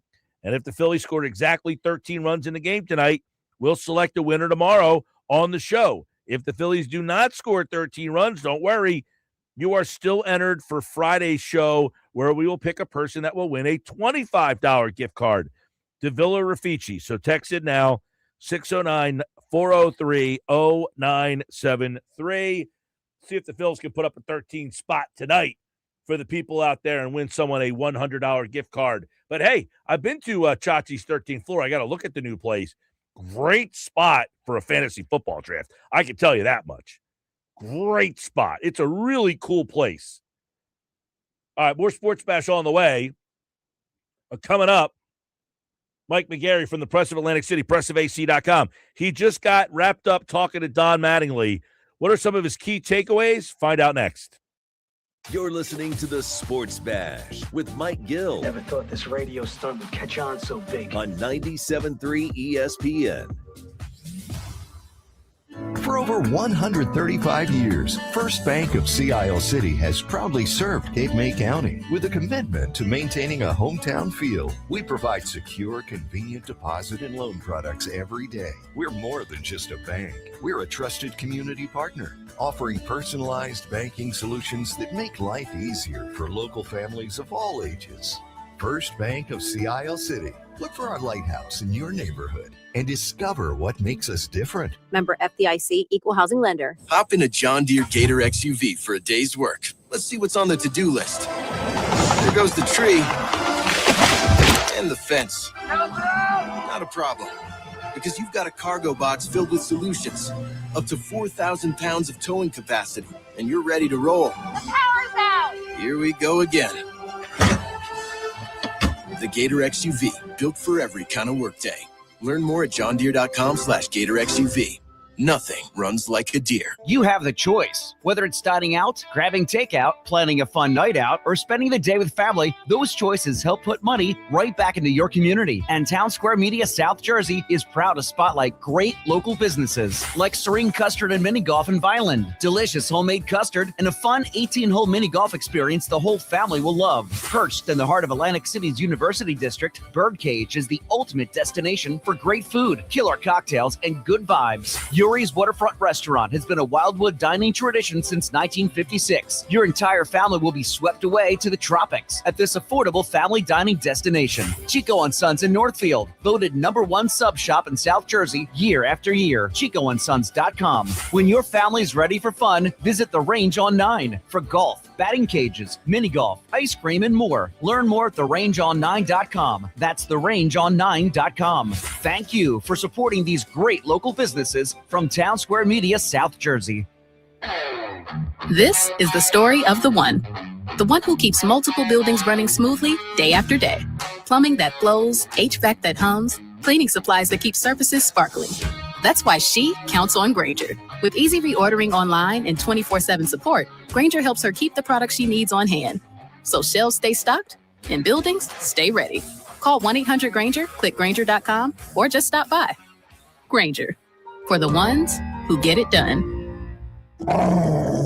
Dog bites can leave lasting scars, physically and financially. D'Amato Law fights for dog bite victims to recover medical bills and lost wages. Paul D'Amato, Stephen Van Natten, and Alexa D'Amato Barrera will hold dog owners accountable and get you the compensation that you deserve. Call 833-DAMATO-LAW or visit DAMATOLaw.com. That's 833-DAMATO-LAW or visit our website, DAMATOLaw.com. Count on D'Amato Law to get you the compensation you deserve. If you owe the IRS back taxes, there's great news. Current tax relief initiatives from the IRS are helping struggling taxpayers resolve their tax problems and potentially reduce taxes owed by up to 99%. If you owe the IRS $5,000 or more and even facing wage garnishment, liens, levies, audits, or letters from the IRS, take advantage of these relief options by calling Priority Tax Relief at 800-822-1495. Our tax resolution experts will let you know what you qualify for and how much you can save. With an A+ rating with the Better Business Bureau and hundreds of 5-star reviews, we take pride in helping Americans resolve their tax problems. We may be able to put a stop to collections and reduce or eliminate what you owe the IRS. Get tax relief today by calling Priority Tax Relief. You may qualify for huge savings, so don't wait. Call 800-822-1495. 800-822-1495. That's 800-822-1495. O'Reilly. Right now, O'Reilly Auto Parts gets you back to savings. Fuel system additives can improve your vehicle's fuel economy and performance. Pick up select Royal Purple fuel system additives, buy one, get one free. Plus, receive 4 times O Rewards points. Add it to your tank at your next fill-up. Stop by O'Reilly Auto Parts or shop online at O'ReillyAuto.com. O'Reilly Auto Parts. Hey, man, thanks for coming so fast. I couldn't get anyone else to pick up. Yeah, it's been a busy week. I'm not complaining, though. Business is way up lately. Wow, good for you. I've been trying to grow my accounting practice, but it's been pretty slow. Yeah, I was in the same boat last year. What really helped me was checking out this site, mylocalcustomers.com. Never heard of it. Well, most people haven't. It gives you a look at how many people in town are searching for what you do, and it also provides a plan to help them actually find you. Like online? Exactly. It's eye-opening, and it only takes a couple minutes to get started. Well, you fixed my sink. Maybe you just fixed my business, too. Want to know how many people in your area are searching for your type of business? Start with a local customer analysis at mylocalcustomers.com. It's quick, it's easy, and it's free. Go to mylocalcustomers.com today. That's mylocalcustomers.com. Mylocalcustomers.com. You're listening to the Sports Bash with Mike Gill. When I'm driving, I got a guy on the radio who talks to me. I can't see him, but he talks to me. On 97.3 ESPN. The 3 o'clock hour of the Sports Bash is brought to you by Broadleaf Plumbing, Heating, and Air Conditioning. Call 609-390-3907 or visit them online at broadleaf.net. All right, 331 Sports Bash Live, 97.3 ESPN. Don Mattingly just spoke to the assembled media. Mike McGarry from the Press of Atlantic City was there, so we'll get some updates on how Don Mattingly and the Phillies view Luis Arráez joining the team and what that means for everybody else. Mike McGarry from the Press of Atlantic City is here. Mike, obviously Arráez traded. He is not in the lineup tonight. He will not be here yet. He is not in the lineup tonight. But there's a lot of moving parts that will happen because of this trade. What did we find out about Arráez coming and what that means for the rest of this lineup? Yeah, a couple things right off the top. First thing, Arráez and the 2 relievers will be here tomorrow. They are not going to be available for tonight's game. Take it from an offensive perspective. First of all, Don Mattingly said, I don't want to put too much pressure on him, but then he compared Arráez to Tony Gwynn and Wade Boggs, saying he was a similar type of hitter as those 2 guys. He said he didn't know whether he was going to bat him first or second yet. He had not thought that further into it, but he envisioned him being obviously at the top of his lineup. As for the defensive switches, Arráez will play second base. Stott goes to third. Alec Bohm goes to first. Bryce Harper goes to right field. Bryce Harper just told us that it is a temporary move to right field. He will do it for the next 2 months. It is not a permanent thing. So don't look for Bryce Harper in right field in 2027. He will be back at first base. Mattingly said Harper was the key to the deal, and his willingness to go to right field was the key to the deal. And Mattingly said he is very comfortable with the defense, the way the newly realigned defense. Bohm at first, Arráez at second, and Stott at third. All right, the big question I guess many people wanted to know, why Turner at short? Was that ever a consideration? Mattingly, that was brought up, and Mattingly said it was never a consideration moving Turner to the outfield, so they didn't even speak to Turner to sort of gauge his interest on whether or not he would be willing to move off shortstop. So it was never even addressed with the player because management never really had envisioned a scenario where that would be necessary. All right, so that was not even on the table here. Did they give any indication of where they find Arráez might hit in the lineup? Leadoff or number 2, I guess, are the 2 options, or any hint there? Mattingly had said that he didn't know exactly where he was going to hit 1 or 2 in the lineup. Just for my own sake, if you want to go lefty, righty, I could see Arráez batting leadoff as a left-hander, then Turner as the right-hander coming up second.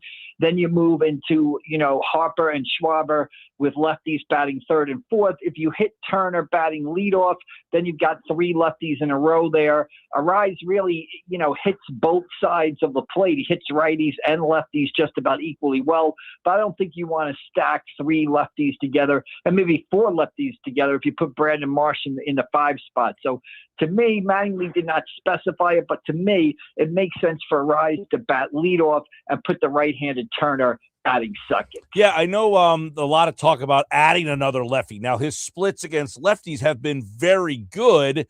So, yes, adding a lefty who can hit lefties is fine, but that does add another lefty, which means the other lefties are now closer together, right? I mean, do you think they're going to hit Schwarber in the 4-hole after this?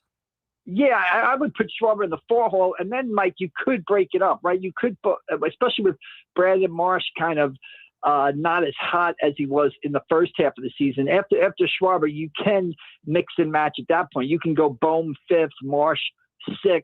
You can go Realmuto 7th. He's hitting a bit better as of late. Stott 8th, and then Crawford 9th. Against right-handed pitching, that would be your lineup because you're going to have, I think, full platoon spots in center field with Derek Hill and Crawford, and in left with De La Cruz and Marsh now. So against right-handed pitching, you could break it up and go righty-lefty after you get past Schwarber at the 4th spot. Harper said that he texted, or it was reported that he texted Dombrowski, and that he basically insinuated that everybody didn't believe him, but he said he would be willing to move to right field. Did you get a sense when you spoke to him that this is something that he was excited about? I don't know if the word is excited about it. He made it clear that, he's at this point in his career. He loves playing first base. He loves being on the infield, having the dirt under his spikes. He does not have to do this. He made a point of saying that. He's an established veteran. He's headed for the Hall of Fame. He made the point that I don't have to do this, but I am willing to do this because I want to win. And I have been willing to do it the past couple of years or ever since he moved to first base. So he said he texted Dombrowski last night just to make sure that Dombrowski knew, hey, I'm willing to do whatever it takes, and Mattingly said that Harper's willingness to move to the outfield made it possible for them to go get Arraez because Arraez was not moving off second base. Arraez made it clear, apparently according to Mattingly, that he did not want to move back to first base where he has played some in the past. He was more comfortable at second, and that's where he wanted to stay. So, Mattingly gave Harper a lot of credit for willing to move to the outfield and make room for Arraez at second base. Like McGarry from the Press of Atlantic City is at Citizens Bank Park. The Phillies at deadline day, they have made a series of moves. Before we get to some of the bullpen things here, so I guess Harper goes to right. I would imagine Rincones is back to AAA. Brian De La Cruz, does he now become a platoon player with Marsh in left, and Sosa is back to his old role as a utility infielder? Yeah, I agree with that. Sosa now is going to be a guy, who's going to be back in that utility infield role. And he's valuable because he can play third, he can play short, he can play second. Mattingly was asked if there was any thought to maybe platooning Sosa and Stott at third base. Mattingly said absolutely not. With the way Stott has hit lately, he considers him an everyday player. And I think you've got it right. I think you've got 2 platoons in center field, or 2 platoons in the outfield, rather, with Derek Hill and Crawford in center. And I think you're going to see De La Cruz and Marsh platoon in left field. So, adding Harper to the outfield, Mike, does sort of solidify the outfield and boost the outfield, because now you go from a situation where you are basically running 3 platoons out there in right field to now you're only running 2, and you're adding, a potent bat to the outfield in Bryce Harper. So I think you improve your outfield from an offensive perspective. And I think, Arraez coming in, this team had a .304 on base percentage. What this team does not do well, Arraez does do well, and that is get on base and make contact. I think he's only struck out 21 times in 400-something plate appearances so far this season. So he sort of addresses the Phillies' weakness. To me, they're a better offensive team right now than they were at 9 o'clock this morning. Are they a better defensive team? Well, that remains to be seen. Mattingly expresses confidence, however, that he is comfortable with this team's defense as under the new alignment. All right, let's take a look at the bullpen arms. They added 2. Where do these guys slot in the depth chart, in your opinion? Yeah, Rayleigh from the Mets, Mattingly was asked about them. They see him as a high leverage guy in that 8th inning. They see him sliding into that left-hander role in the back end of that bullpen. The other guy from the Giants, they see him more as a 5th, 6th inning guy. They sort of like his stuff. But I think of the 2 relievers that they've acquired, Rayleigh is the guy, he's pitched in high leverage situations in the past. He's done well for the Mets in the past. He's pitched in some big spots. So I think they see him as a high level, high leverage lefty, a guy who can come in the 7th and 8th inning and take down a pocket of left-handed hitters, late in the game with the score close. So, Rayleigh, your late inning leverage guy. The other guy from San Francisco, I think he fits in. I think he adds to the bullpen depth, and I think he adds in, he's more of a 5th, 6th inning guy. Mike, obviously, still time between now and the deadline. Do you get the sense that something else is happening? A lot of people are wondering if Bohm could be out and that Harper ends up back at first base. Yeah, I mean, we are supposed to talk to Dave Dombrowski, after 6 o'clock tonight. I haven't seen him around the ballpark. I would assume he's still working, so you never know what's going to happen. To me, the name that's kind of out there and a guy who fits perfectly for the Phillies is Clay Holmes from the New York Mets. I've been running around up here at Citizens Bank Park. You probably have a better idea than I do, but I haven't noticed he's been dealt yet. And to me, he's a name to watch because I think he's a guy that would fit well at several places, including Philadelphia. All right, Mike McGarry from the Press of Atlantic City, pressofAC.com. The big news over the weekend was Tarek Skubal getting traded to the Dodgers. So does anything the Phillies done today even matter? Yeah, well, I think it does, Mike. I mean, this is a team, but let's not forget that the Phillies went toe-to-toe with the Dodgers in last year's division series.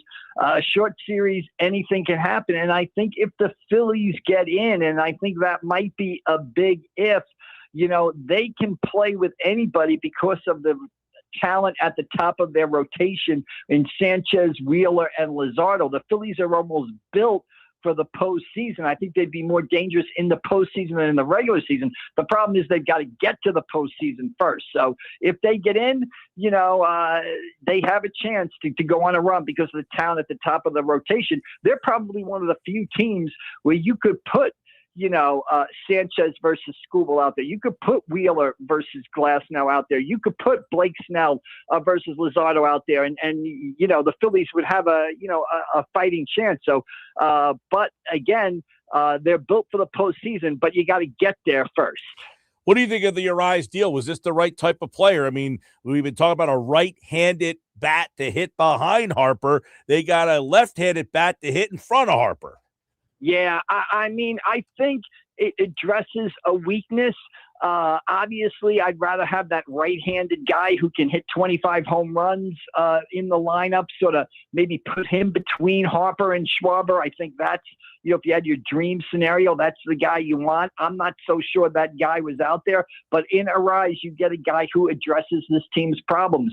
He puts the ball in play, he makes contact, and he gets on base. And right now, the biggest problem, or one of the biggest problems the Phillies have, is that 304 on base percentage, which ranks 29th in baseball out of 30 teams.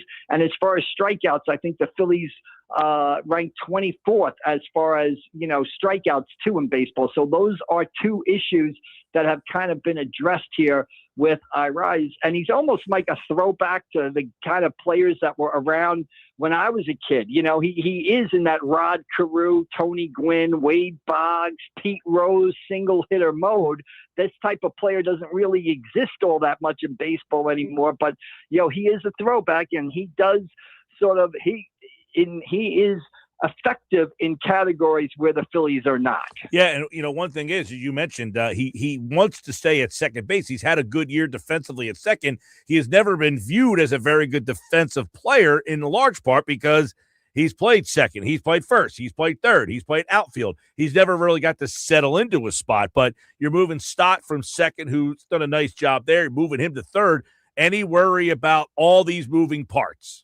Yeah, I think anytime, Mike, in the middle of a season, you start shifting a third of the starting lineup, right? You start 9 guys, you're moving 3 of them, right? So, and you're adding a new guy, right? So it's basically 4 guys, new to the team. Anytime you do that, the possibility of something going wrong exists.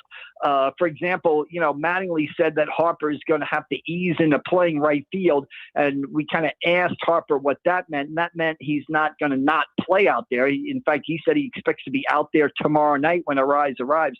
It's more or less, arm care, and he hasn't made that throw. He's got to air it out from right field. He's thrown a little bit at first base, but not too much. And of course, he's had the Tommy John surgery in the past, so that obviously is a concern. So anytime you're kind of juggling 4 spots, yeah, you'd rather not do it. But I think the Phillies were in a position where, they needed to address some of their weaknesses. And this is a guy who can do it. And keep in mind, he probably doesn't want to move off second base. The defensive numbers, the defensive metrics say he's a better defensive second baseman than Bryson Stott. Now, I'm not going to say I believe that because I watched Stott play and I think he's outstanding defensively. But the metrics say that Arráez is better. So, we'll see how this all plays out, in the next, 55 or, 55 games that they have left. All right, Mike McGarry from the Press of Atlantic City. As something happens, check him out. He is at Citizens Bank Park at AC Press McGarry and pressofatlanticcity.com. Phillies taking on the Nationals. 3-game set tonight, the deadline at 6 o'clock. Mike, appreciate it, man. All right, Mike, we'll see you down the road. Thanks. And Mike will be back on Wednesday as we will have Arráez back or in the lineup on Wednesday. He said doesn't know where he'll hit in the lineup. They haven't announced that yet, but we have an idea that it will be at either 1 or 2. Sports Bash is live, 97.3 ESPN. Let me tell you about my friends at Clark's Moving and Storage down in Rio Grande. If you're looking to make a big move, you're going back to college or you're going to a winter rental, use my guys at Clark's. Don't ask your friend. Do what I did. Call Clark's for the big move, 609-889-0780. Visit them at clarksmoving.net. They are a Clark's authorized agent for Wheaton Worldwide Moving, so they can move you across the country, too. Trust their moving company with the finest in storage and moving services. They're one of the largest companies in the area. Trust them. I used them. You should, too, if you're getting ready to make that big move. Clark's Moving and Storage. All right, when we come back, it is the Unsportsmanlike Moment of the Day, which takes us to the world of pizza. Stick around. That's next. We have the Phillies covered. Swing and a drive. Right field. Way back. Forget it. Out of here. Kyle Schwarber hammers one over the right field wall. Get the best Phillies baseball coverage on the Sports Bash with Mike Gill on 97.3 ESPN.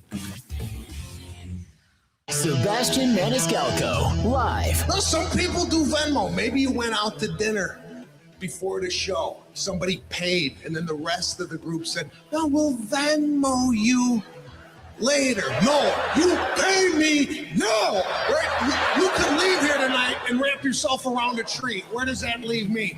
Live on stage at Ovation Hall and Ocean Casino Resort for 8 shows in September 2026. Get tickets now at theoceanac.com.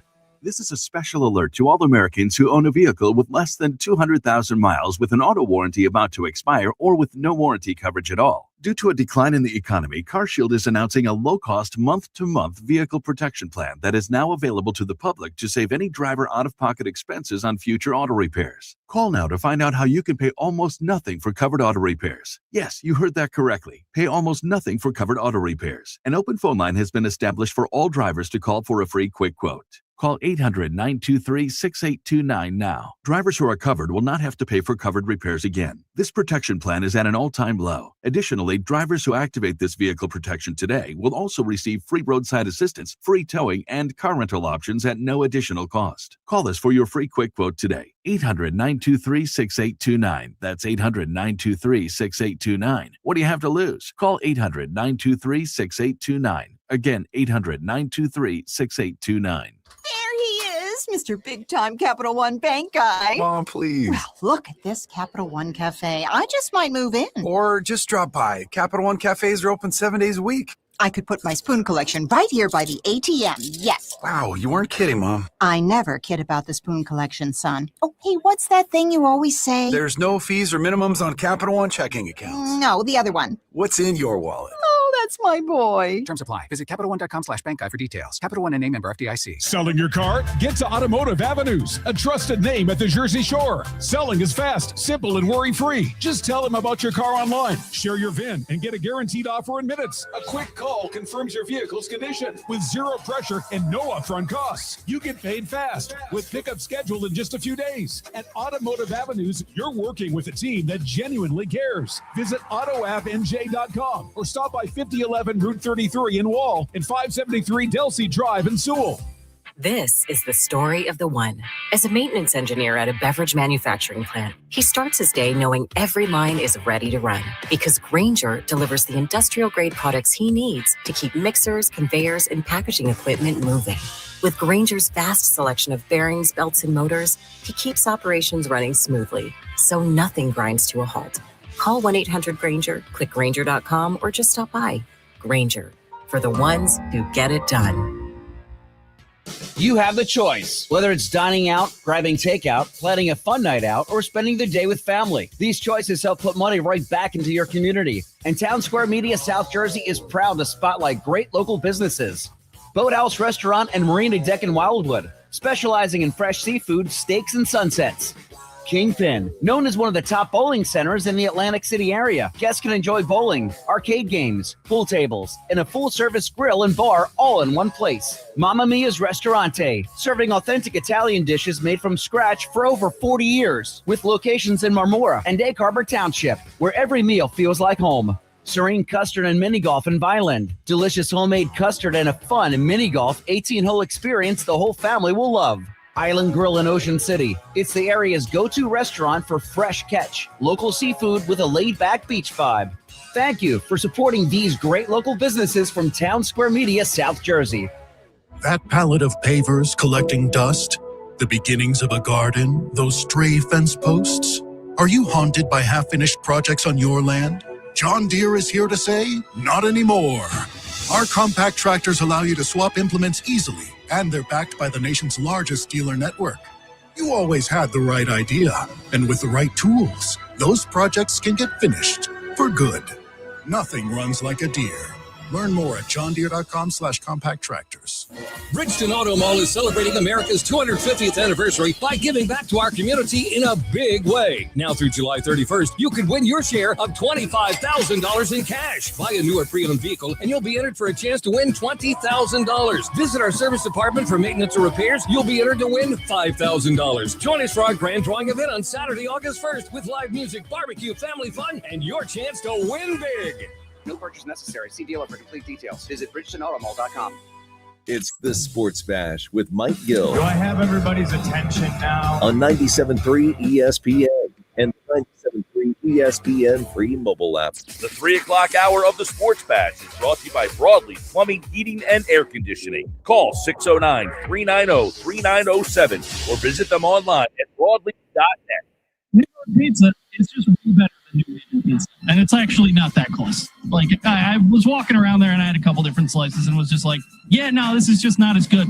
New York pizza is the GOAT. Was this ever a debate? Well, see, Connecticut calls itself the pizza capital of the world. Like when you drive into Connecticut off the highway, there's a big sign that says that. I don't know anywhere outside of Connecticut that's like, oh, you know where the pizza just really slaps? Connecticut. No, I mean, the New Haven pizza is... People know New Haven pizza. Yeah, it has a big reputation. Huge. We're not talking about in the Midwest, I can tell you that. As someone that loves pizza, outside of people from Connecticut, I've never heard anyone say Connecticut-style pizza, right? I've heard New York-style, Detroit-style, Chicago-style, deep dish, never Connecticut nationwide. All right. That's our Unsportsmanlike Moment of the day. I got a lot here. For someone who's been to New Haven multiple times, Smallman is still her worst take of all time. Wow, her worst take. Well, the answer she gives is the obvious thing that I never heard of it for someone who lives in the Midwest, because Midwest doesn't know anything about pizza. Of course, there's not New York-style pizza in the Midwest or New Haven-style. I was saying, nobody can replicate it. Anybody can say New York style. New York's the biggest city in the world. You just say New York style, and people in the Midwest are like, "Oh, it's New York." They're not going to go crazy for New Haven style.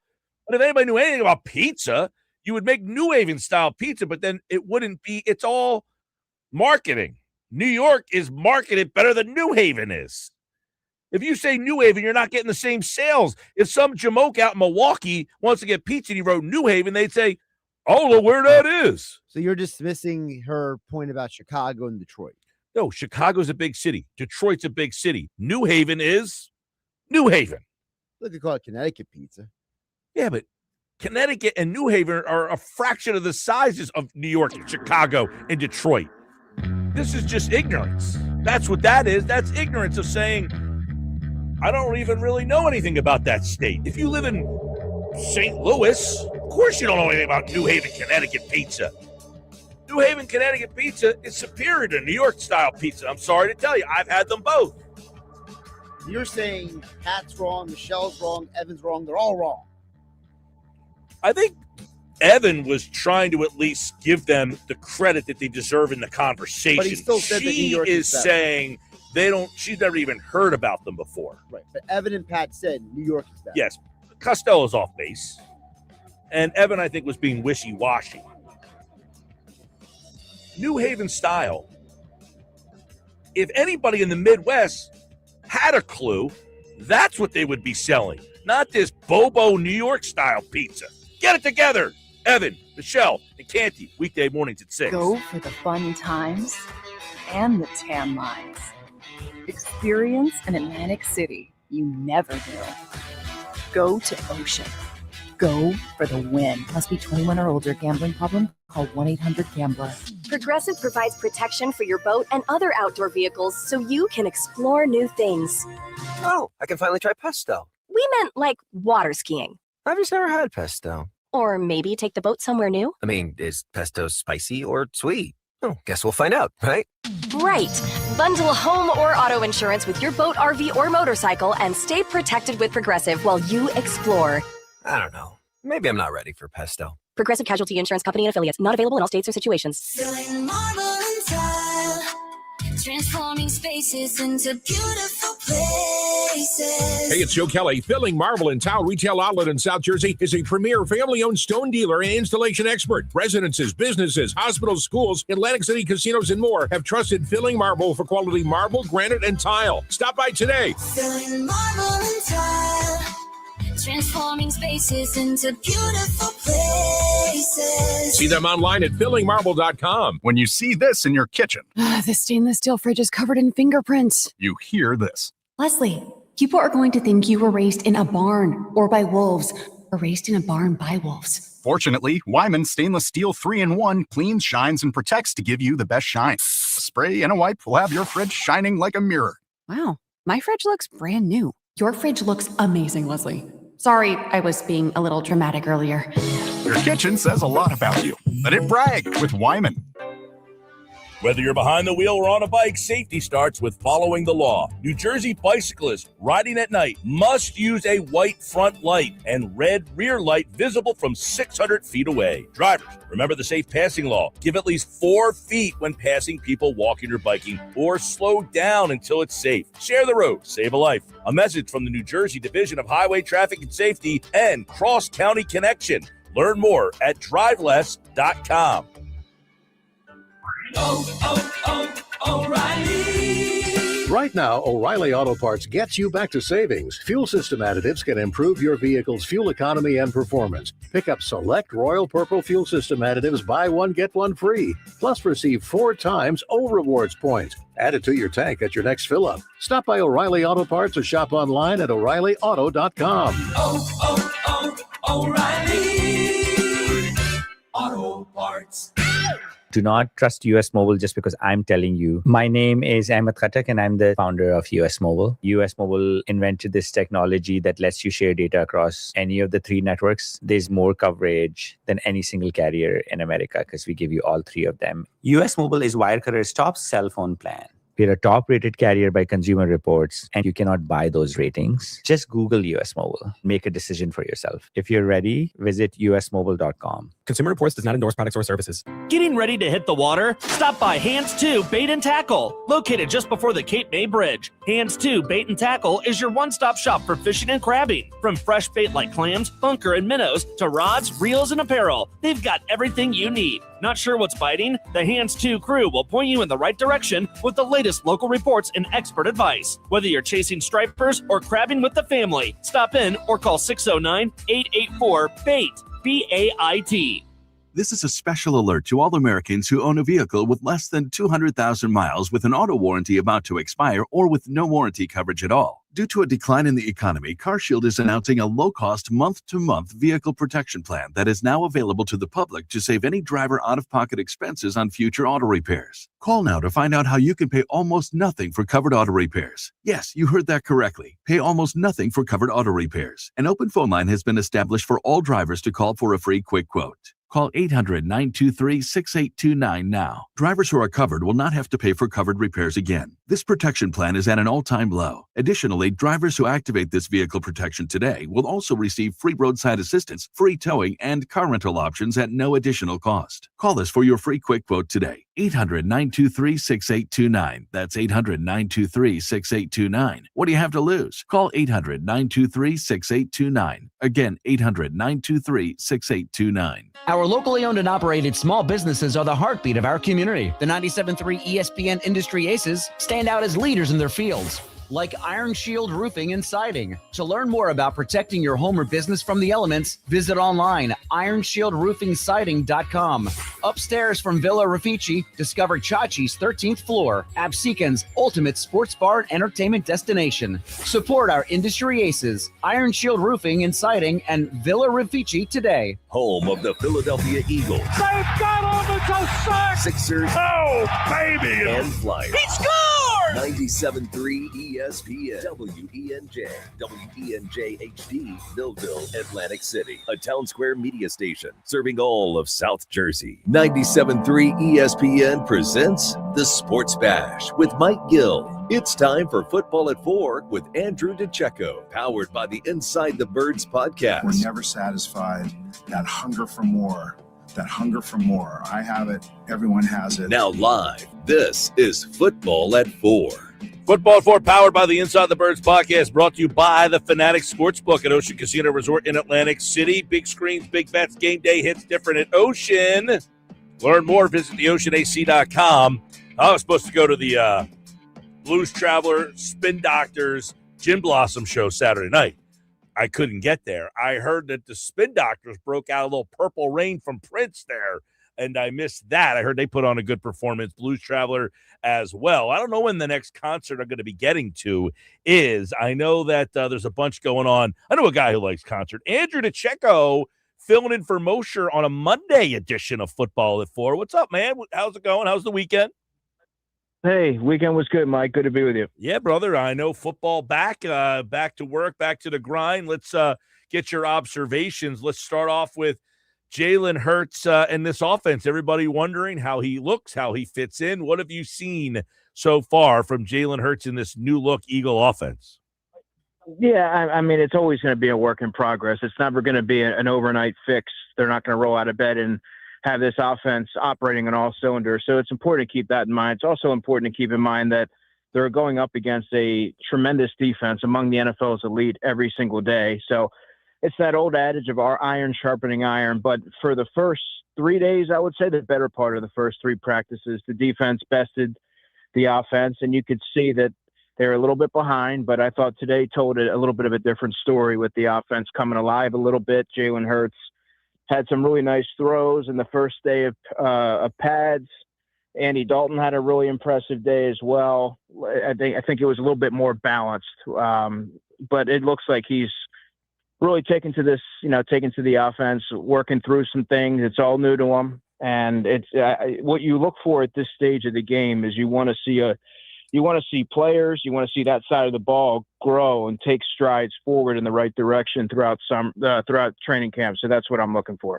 I want to get your thoughts on the offensive line, Andrew, and how their role might be different this season with the new coaching staff and the new offense. I mean, they're just going to be blocking differently. I mean, the angles will be different. Their focuses and their assignments will be different. They're going laterally instead of moving north and south, getting vertical.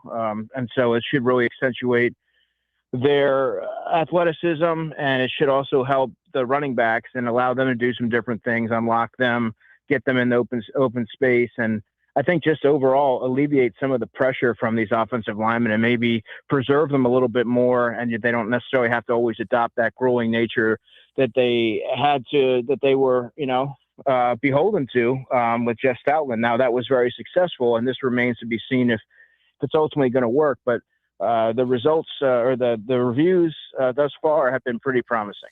Andrew DiCecco, Football at 4. You wrote a piece over at InsideTheBirds.com that all of our listeners should go check out. It's about Mekhi Lemon and the role that he might have. So early on in this camp, what stands out about Lemon so far? Yeah, I think a lot of it was going into camp. There's the school of thought, and I also subscribe to that it was going to take him a little bit of time to learn the offense, knowing that he had some time. He had to make up for lost time. He had the hamstring injury during the spring, and what I've seen right now is the Eagles wasted little time getting him involved with the first team.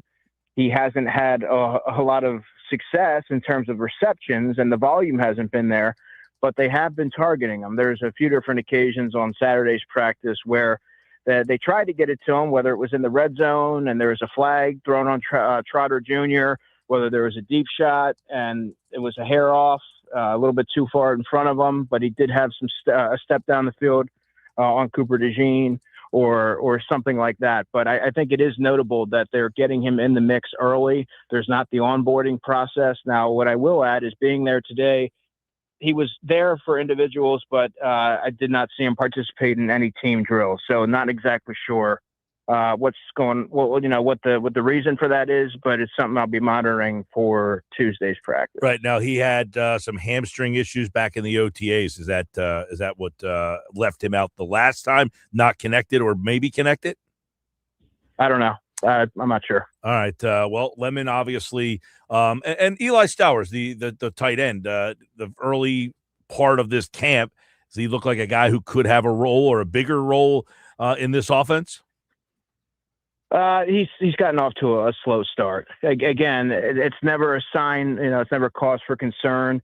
Players progress at different rates, but he's clearly a little bit further down in the pecking order with tight ends. Johnny Munt is pretty comfortably the number 2 tight end right now. He even had a catch during one of the team periods earlier in practice, but Stowers has been targeted. He was targeted a couple times today and hasn't done anything really remarkable, but it's not something that you sound any sort of alarm. You want to, again, kind of like with the offense, you want to see that the player is taking steps forward in the right direction throughout the summer.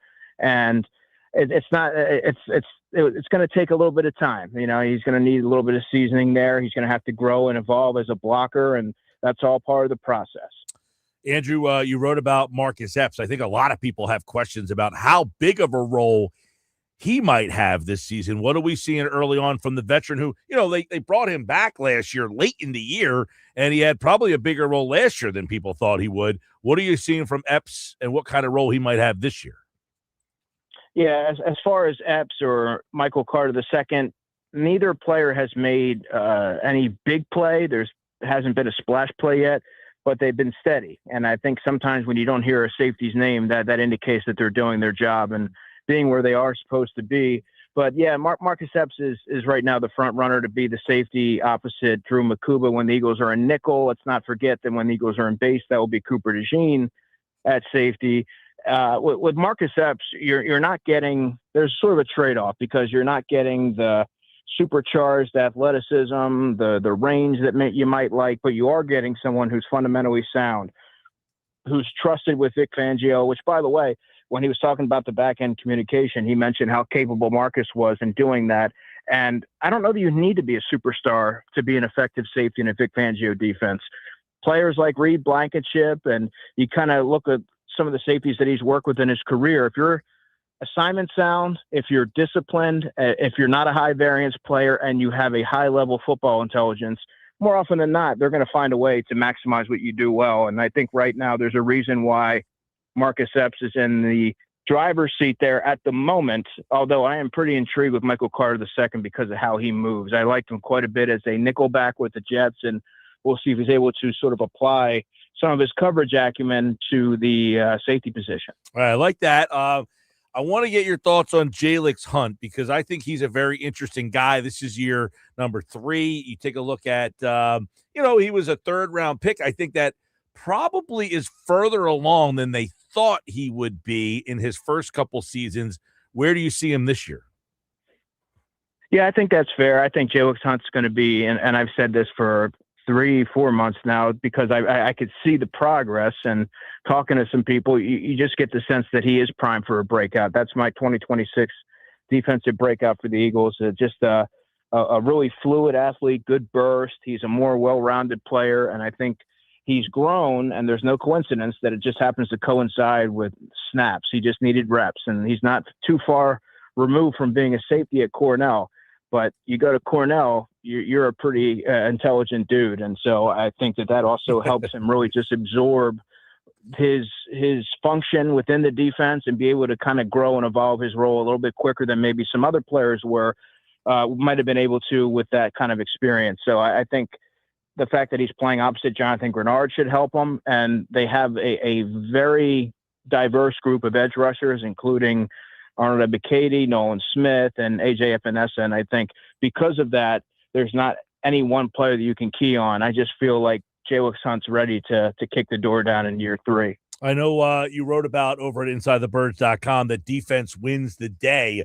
And this defense is very, very good. Do you look at this defense right now as potentially better than the defense we saw last year? Yes, and you see, I didn't hesitate there. It's because of the continuity. It's another year where a lot of the nucleus of this defense, that ascending talent, they're playing together again for another year. You have 2 players in Cooper DeJean and Quinyon Mitchell coming off All-Pro honors. Then you have Jalix Hunt, who was a good player last year, but I think he's ready to take that next step and become a great player this year. I believe that Jonathan Grenard is a better pass rusher than Jalen Phillips. Now, he's got to get on the field, and he's going to have to work with the team because he hasn't taken any team reps since he's been a member of the Eagles.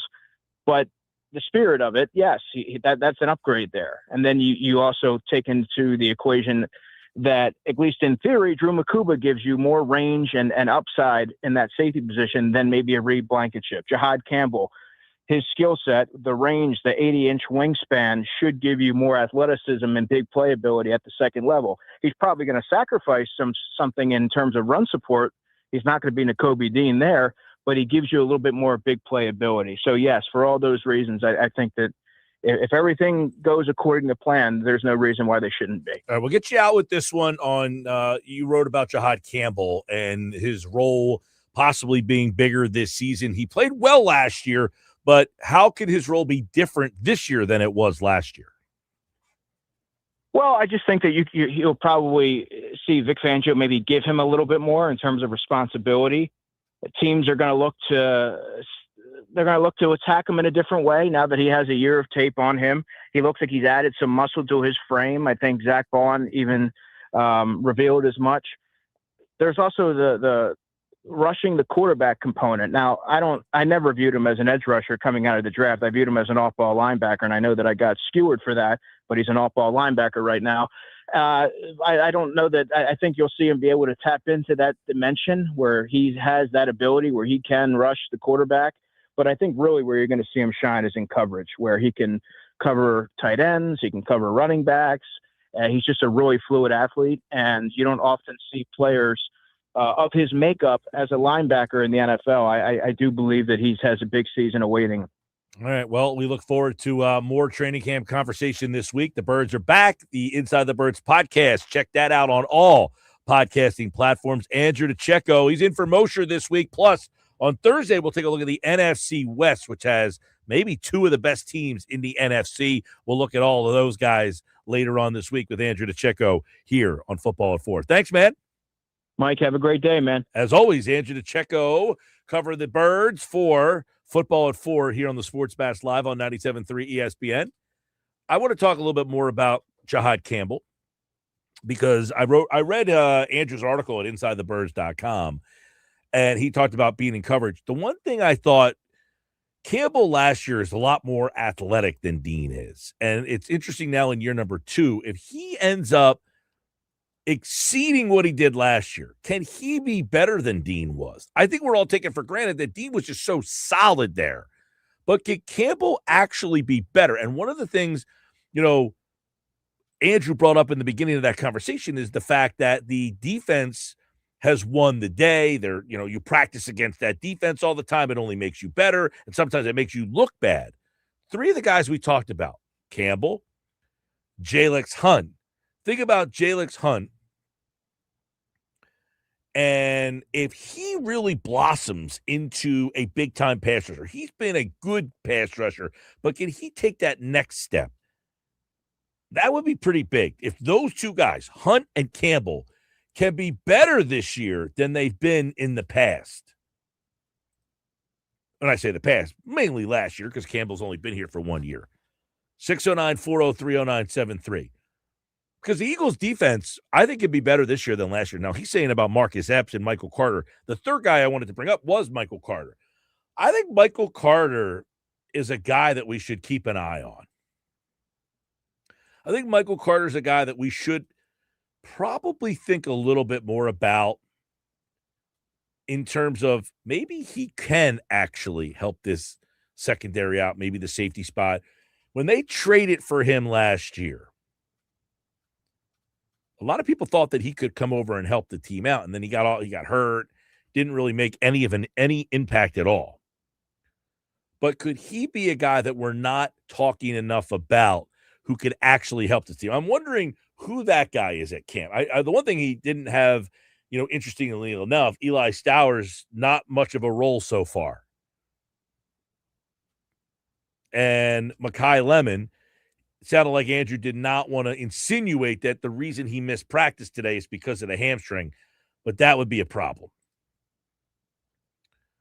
I'm not going to sit here and say, well, he just didn't want to say it. I have no idea, but I know if he did not practice today, I'm just looking back to the fact that he missed OTAs with that hamstring, and I said this 2 weeks ago, that bothers me.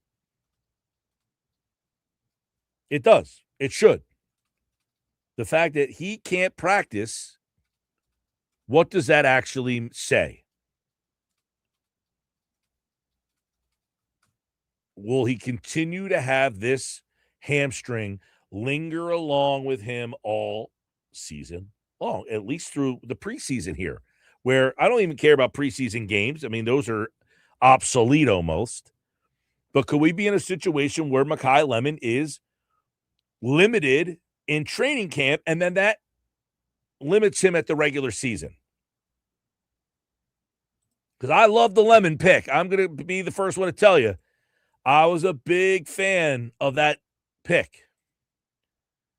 But so far, I am concerned that the hamstring is a problem. I am concerned that the hamstring is an issue. That would be extremely disappointing. Extremely disappointing. All right, 609-403-0973. 609-403-0973. Sports Bash Live, 97.3 ESPN. So those are the 3 guys that stood out to me that he brought up. 1, Hunt. 2, Campbell. 3, Carter. I mean, Epps, we know what he is. You're going to be like, hey,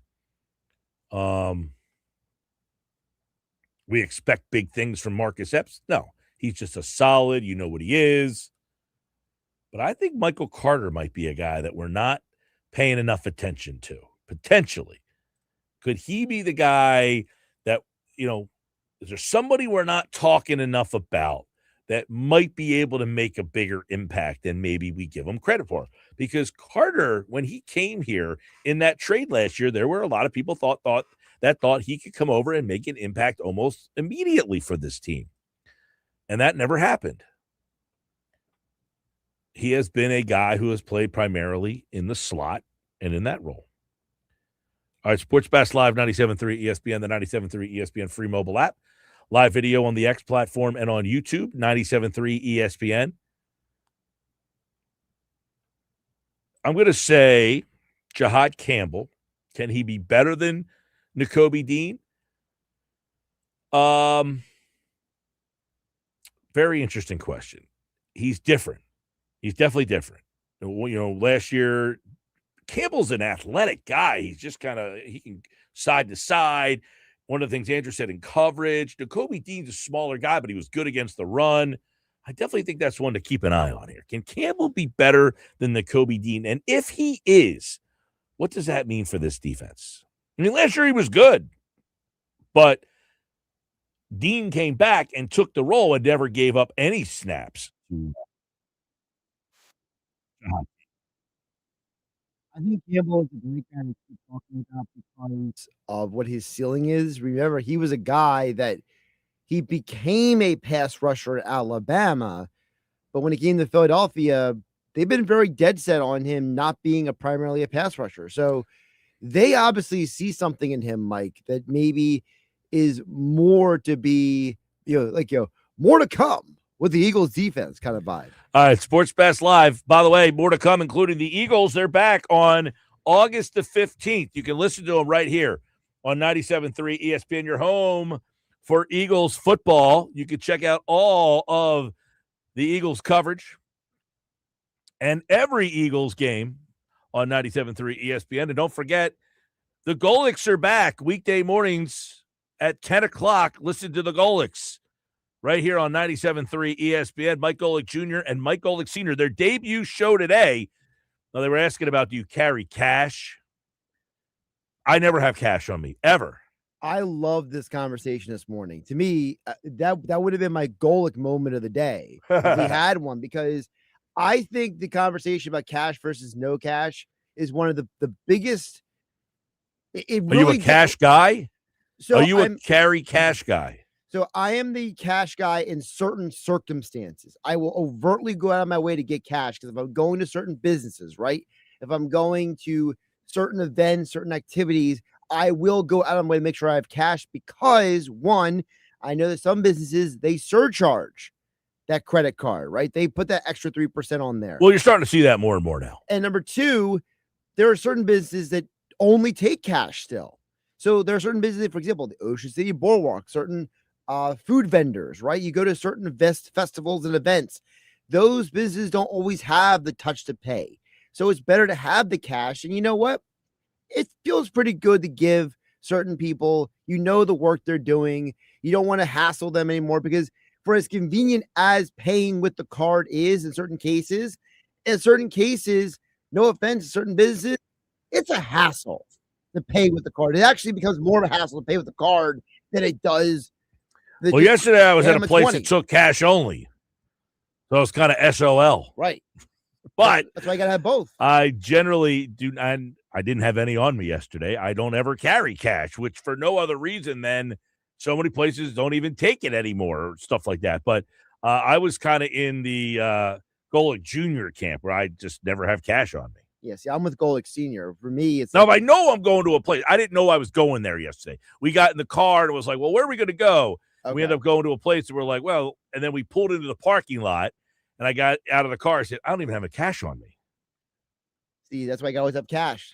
Some capacity in some way, form. Now, not to be a lot of cash, just to give you at least 120 on you. Sports Bash Live, 97.3 ESPN, 609-403-0973. The Golics tomorrow morning at 10 right here on 97.3 ESPN. It's the Sports Bash with Mike Gill. Keeping the fans entertained and happy. On 97.3 ESPN and the 97.3 ESPN free mobile app.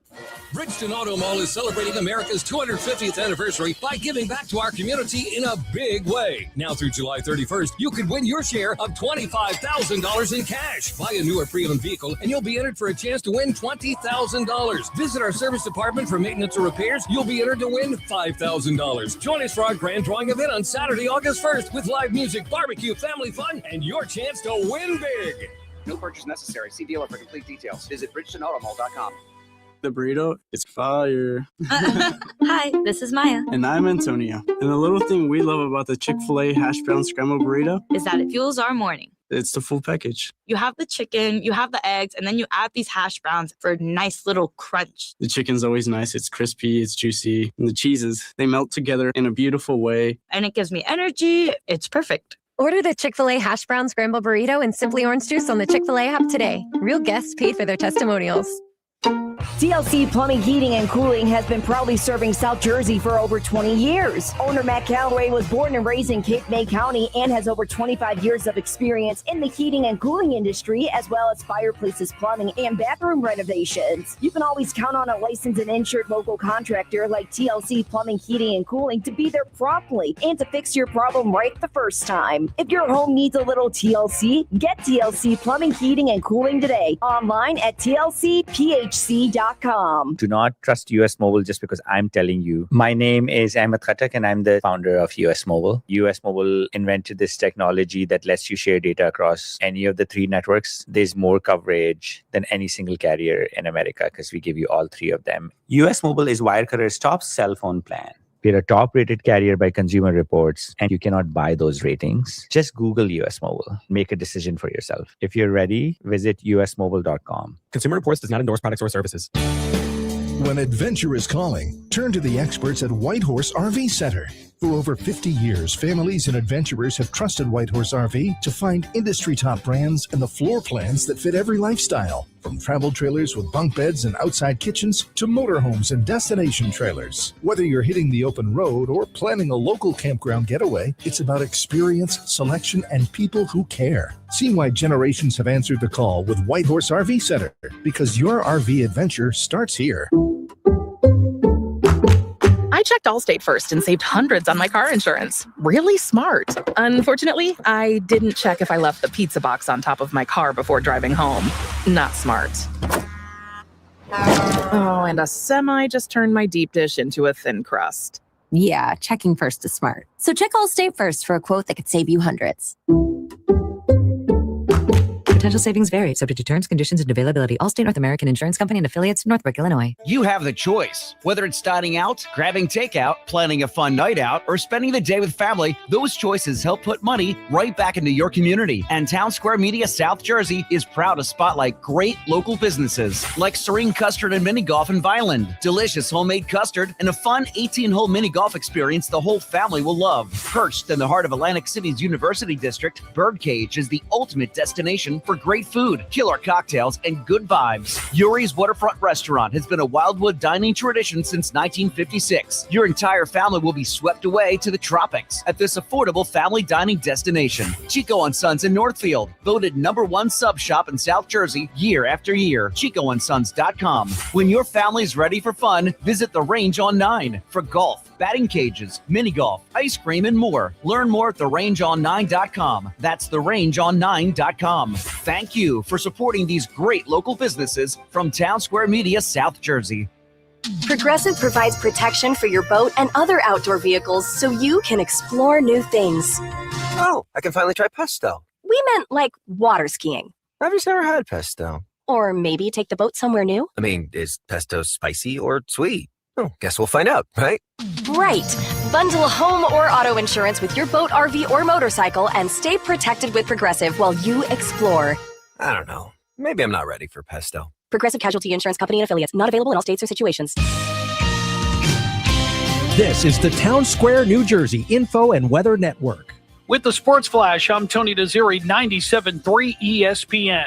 Major League Baseball, the Phillies home tonight at Citizens Bank Park as they take on the Washington Nationals to start a 4-game series. Philadelphia took 2 of 3 in Baltimore, winning Sunday 8-0. Bryce Harper and Brian De La Cruz both homered. Tonight, Aaron Nola will get the start, 3-9. Andrew Alvarez will go for Washington. He's 2-3. The Phillies acquired 3-time batting champion Luis Arráez from the San Francisco Giants in exchange for prospects. Phillies 8 games back in the NL Central, tied with Arizona for the number 2 spot in the wild card standings in the National League.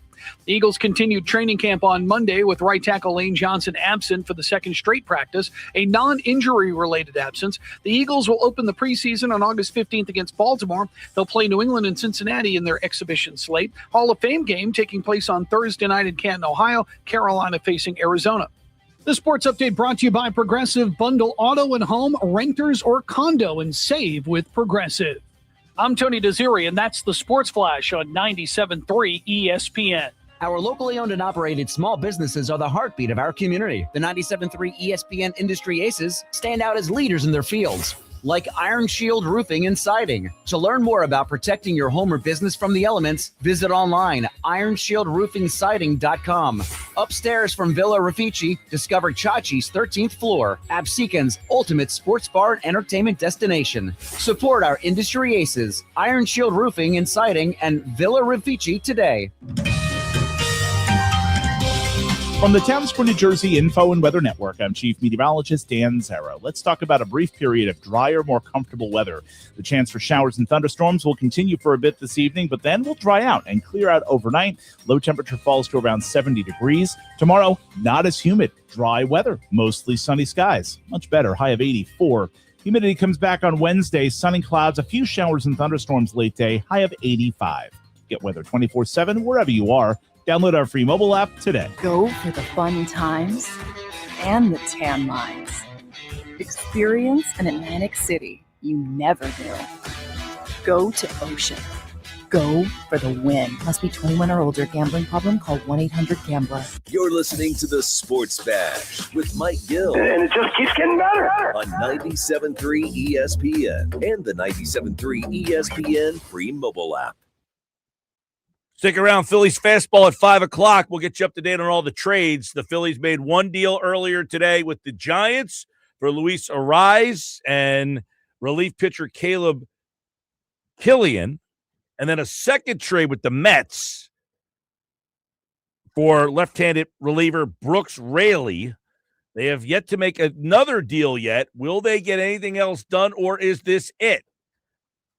Don Mattingly told us that Bryce Harper will move to the outfield. Bryson Stott will move to third. Alec Bohm will be moving to first base. Let's see what the Nuggets has to say about it. It's today's edition of Knicks Nuggets on the Sports Bash Live on 97.3 ESPN as the Phillies are at deadline day. We got an hour and a half left. What's going on, Nugs? Finally, Luis Arráez is a Philadelphia Philly. I couldn't be more thrilled that he will be in red pinstripes. Will be here tomorrow. I love them getting him. The bat, great. I know he's a lefty, but he, it leads the league in batting average. You go out and get that guy. I mean, on base percentage of 360, led the league in hits in 24 and 25, was the batting champ at 22, 23, and 24. Guy can just hit. He just hits. He does not strike out a lot. That is the best part of getting Luis Arráez. He has, I believe it's like in his career, he has more walks than strikeouts in his career, which is insane. The guy just doesn't strike out, which is what this team does all of the time. So I love that they brought in Luis Arráez. Okay. However, I am not a fan of the shuffling of the entire infield. I don't love it. I'm not a fan of the entire thing. And there's a litany of reasons why, okay? First and foremost, was it just not even discussed? Like, he's not playing first base. Luis Arráez started 112 games last year at first base. So he's coming here, and all the reports have been saying he's only playing second base. He can only play second. Well, he's been better at second base this year. I totally understand that. But there wasn't even a consideration for him to move to first base and move Bryce to right field, because then you're not doing all of this shuffling. Arráez would play first. Harper would go to right field. And that would be it. That would be the only change you need to make, is put Arráez over at first and in right field. Like you just mentioned, Bohm's going to first. Stott's moving to third. Arráez is going to be at second base. And somehow, some way, Trey Turner found his way out of this mess and still stays at shortstop.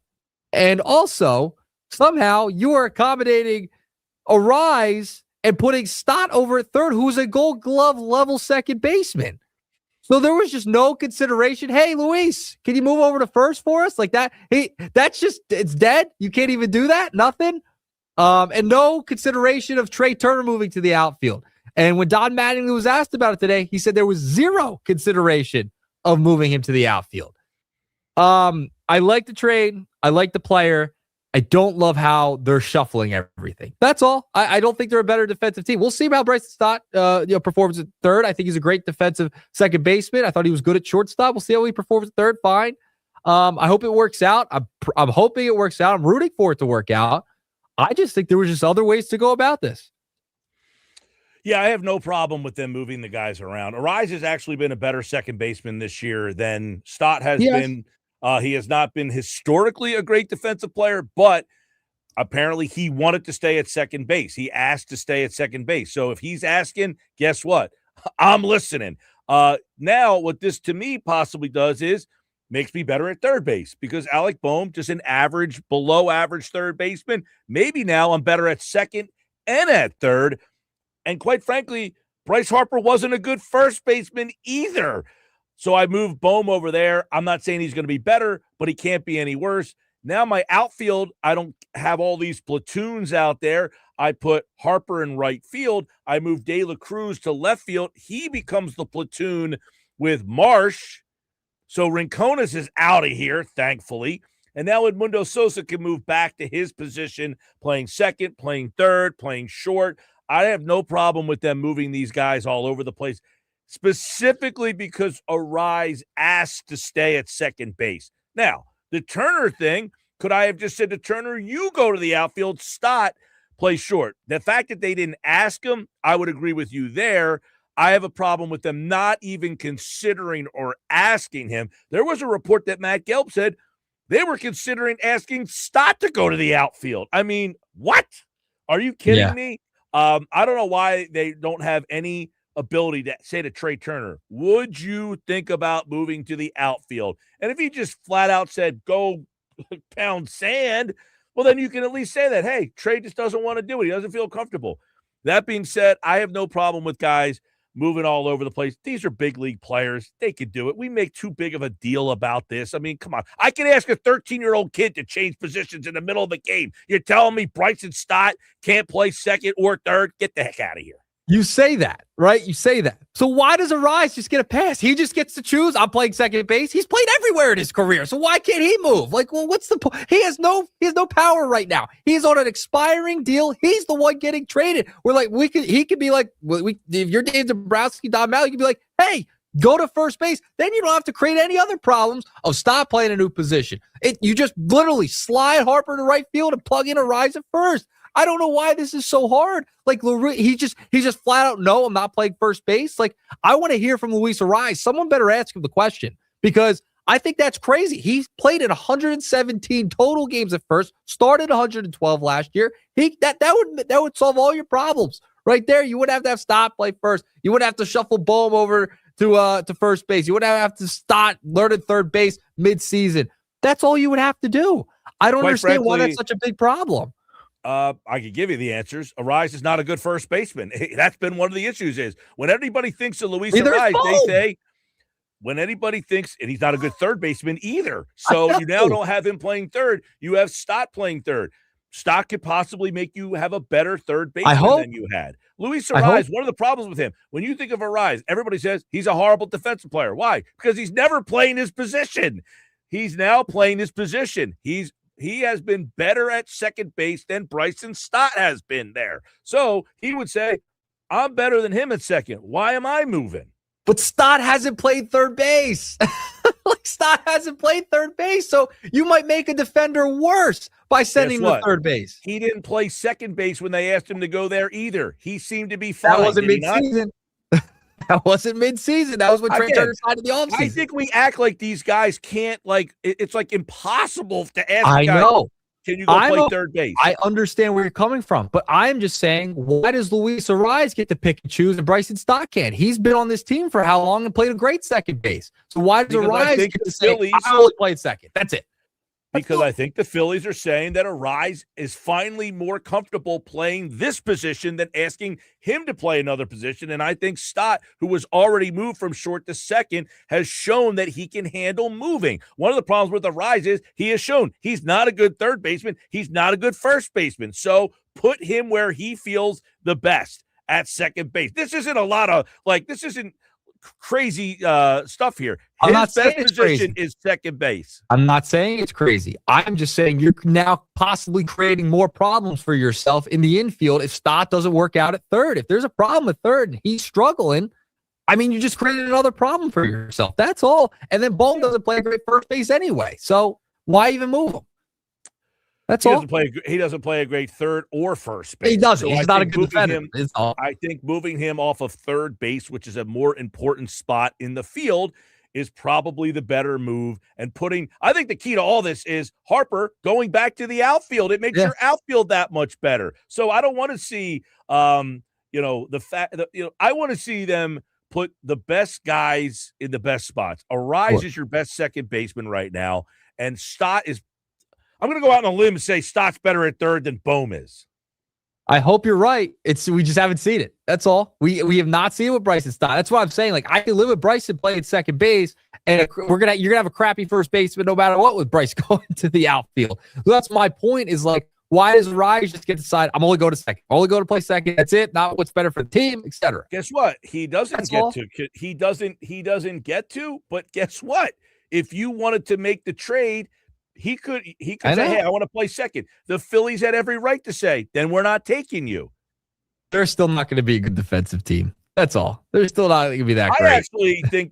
I think Turner playing short keeps them pretty weak at that spot. Yep. But I like Arraez playing second and Stott playing third. I think that makes them better now in two spots on the field. I can't vouch much for Bohm at first base.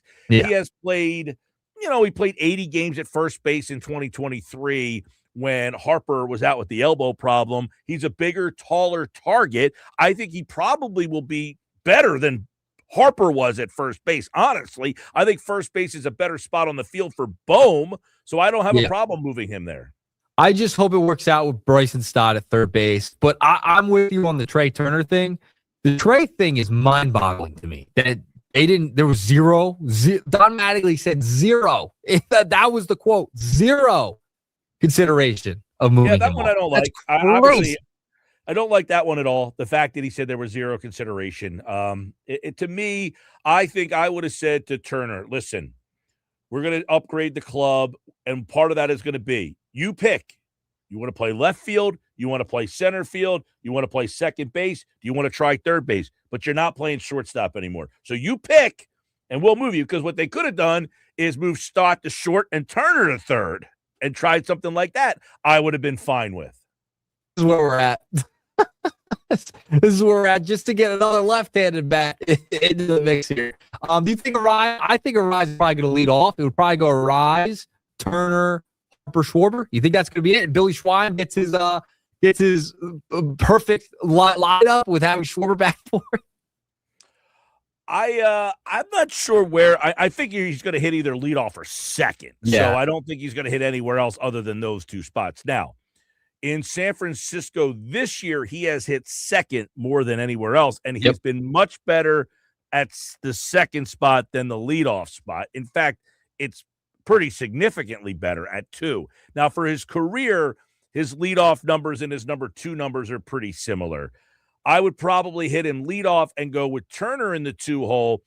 The question then becomes, who hits behind Schwarber? Now, Harper gets the protection. Schwarber doesn't have the protection. So I feel like you're now kind of robbing Peter to pay Paul. Or do you keep Schwarber in the number 2 hole and move Turner to number 4? The problem then becomes you have 3 guys and sometimes 4 guys with Crawford in the 9 hole hitting left-handed back-to-back-to-back. And I know Arraez hits lefties pretty well, but that's still 4 left-handers in a row potentially.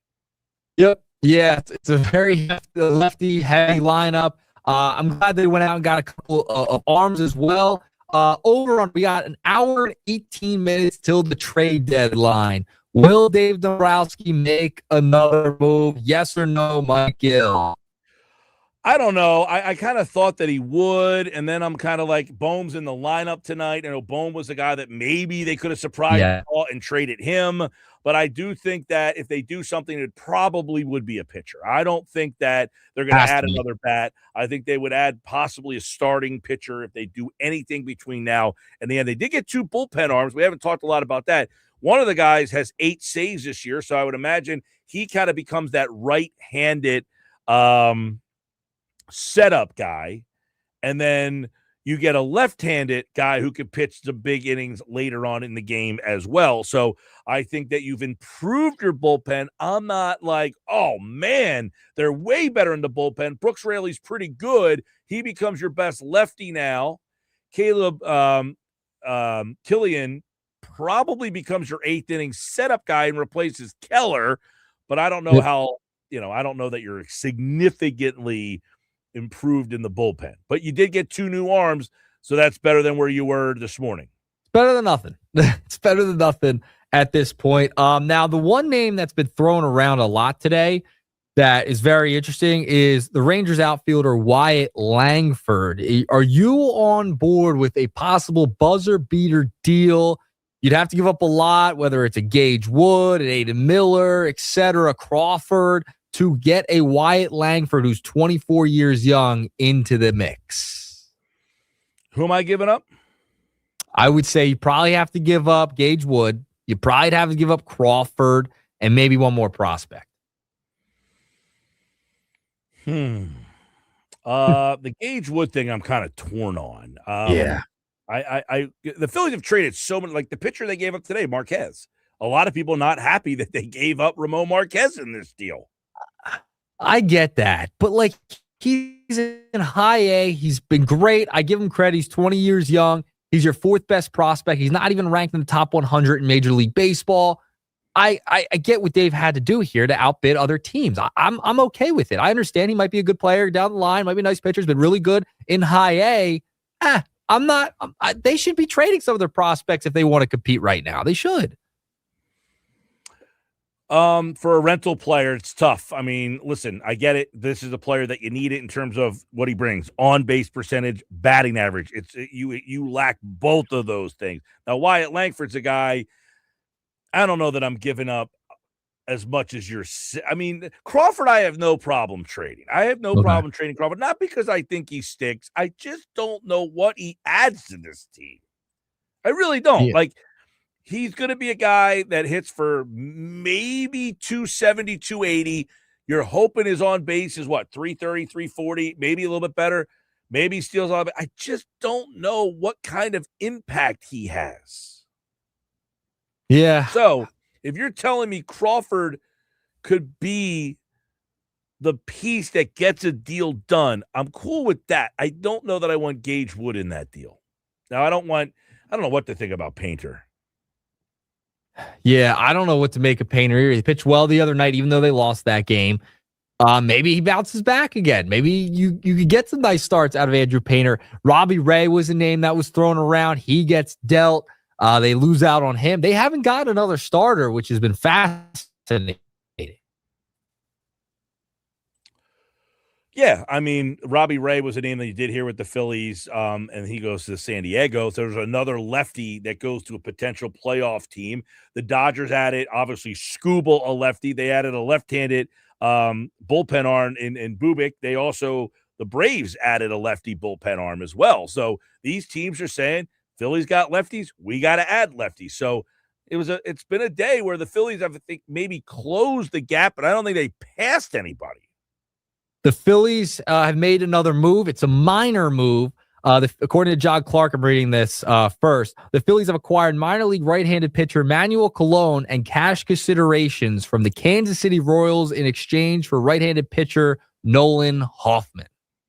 Yeah, Hoffman's a guy that got DFA'd, so they're just getting a young arm and hoping that it works out for them. Nothing that can help the team. The kid's 19 years old, from what I understand. Yeah, that's the latest move from the Phillies at this point. So no other major moves yet. Still an hour and 13 minutes to go. Maybe something happens. I guess we'll find out. You got to Bryson Stott. I'm looking on Twitter right now. Has looks like he's taking some ground balls over at third base today. So there you go.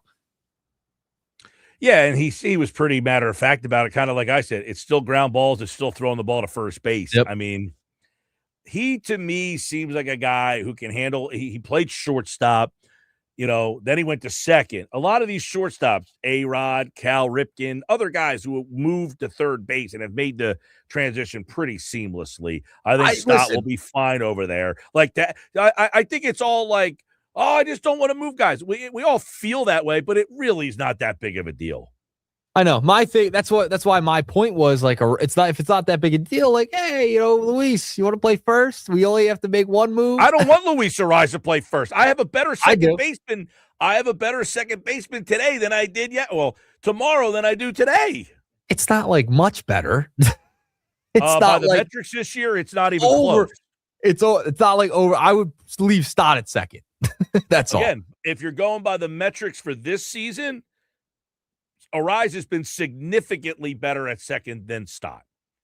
I like the way Bryson Stott plays second base. You wouldn't have to shuffle everybody. You like the way that he plays second base. What if I told you actually got a guy who can be better than him, and now you have a guy that can be better than your third baseman? You just don't know that about third base, though. You don't. But I'm going to ask you a question. You don't know the answer. I don't know the answer. But in your heart of hearts, do you think that Alec Boehm will be a better third baseman than Bryson Stott?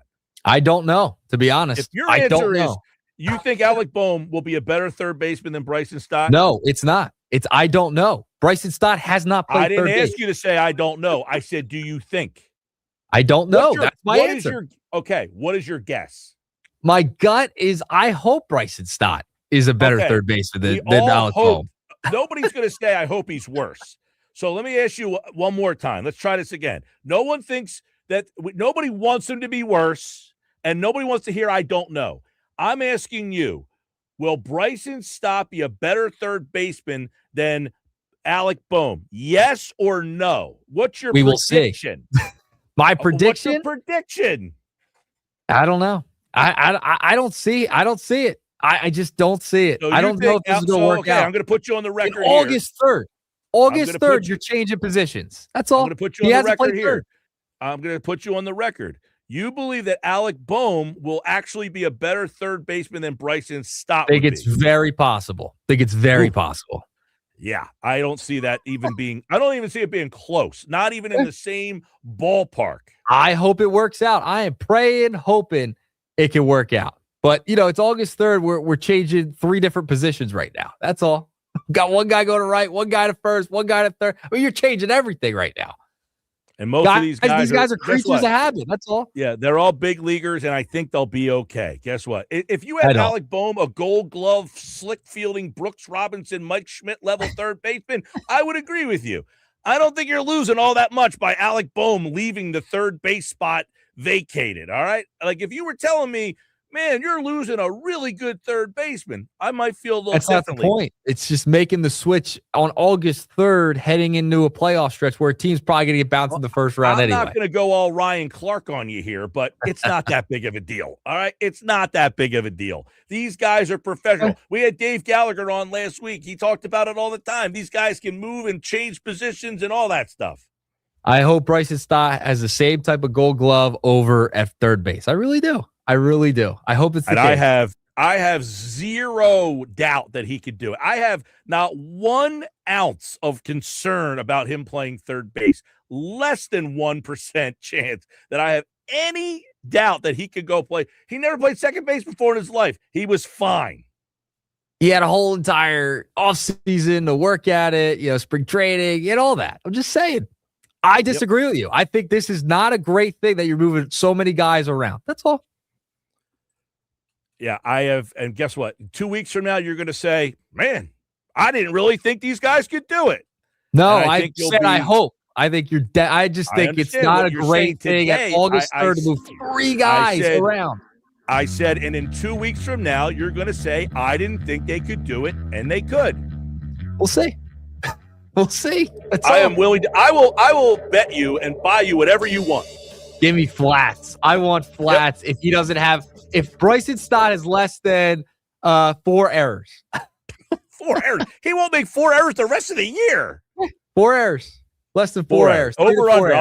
I'll take the under. That's not happening. Do it. Guess what? He's a big league player. He can play third base. I got news for you. It ain't that hard. The ball gets on you in 2 seconds. It's easier to play third than it is second. And if he can play second, guess what? He'll be fine at third base. This is ridiculous that anybody thinks that Bryson Stott can't handle playing third base. It's embarrassing that anybody even has that take. I'm embarrassed for all those people. That's the Nuggets today. It was a bad take by his Nuggets. I think he was right.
1 hour left to go between now and the deadline. The Phillies have made some moves. How do they fit in? We're going to get some insight from the guys at Citizens Bank Park, Jeff Kerr and Oscar Budijan, the former play-by-play voice for the Philadelphia Phillies on the Spanish radio network, who joins us now. A lot happening today, boys. Phillies Fastball. It's brought to you by Ventnor Social, the place to catch every Phillies game the rest of the way between now and the playoffs. Let's dive into it. Luis Arráez is the big move. Is that the last move? Do they have another move coming? How does he fit in? What did Don Mattingly say today? We got a lot to discuss, guys. Good to have you back for today's Phillies Fastball. Jeff, let's start with you. Don Mattingly was asked about Luis Arráez. He's not there tonight, but when he is back, it appears he will play second base, and that moves guys all over the place. We'll start with you, Jeff. How do we feel about that? Well, you're kind of at the mercy of Luis Arráez, right? Because he doesn't really want to move from second base. And I know first base is kind of an option, but that's not really going to be the plan. It's Bryson Stott's going to be at third, and Trey Turner's going to be at short, and Alec Boehm's going to be at first. But the big move is Bryce Harper's going back to right field, and Brandon Marshall's going to platoon with probably a Brian De La Cruz, and Derek Hill and Justin Crawford are going to platoon probably in center field. And there's definitely going to be a lot of changes for sure, but we'll see if it makes them better defensively. I don't know. I think the top of their lineup's fair enough. Well, we'll get to the top of the line in a second. Oscar, I want to get your takeaway on Stott moving to third, Boehm moving to first, Harper moving to the other. Now, I've been on record. I'll say this, and you can disagree with me. I think Stott will be fine playing third base. I don't really have any problems with Stott playing third base.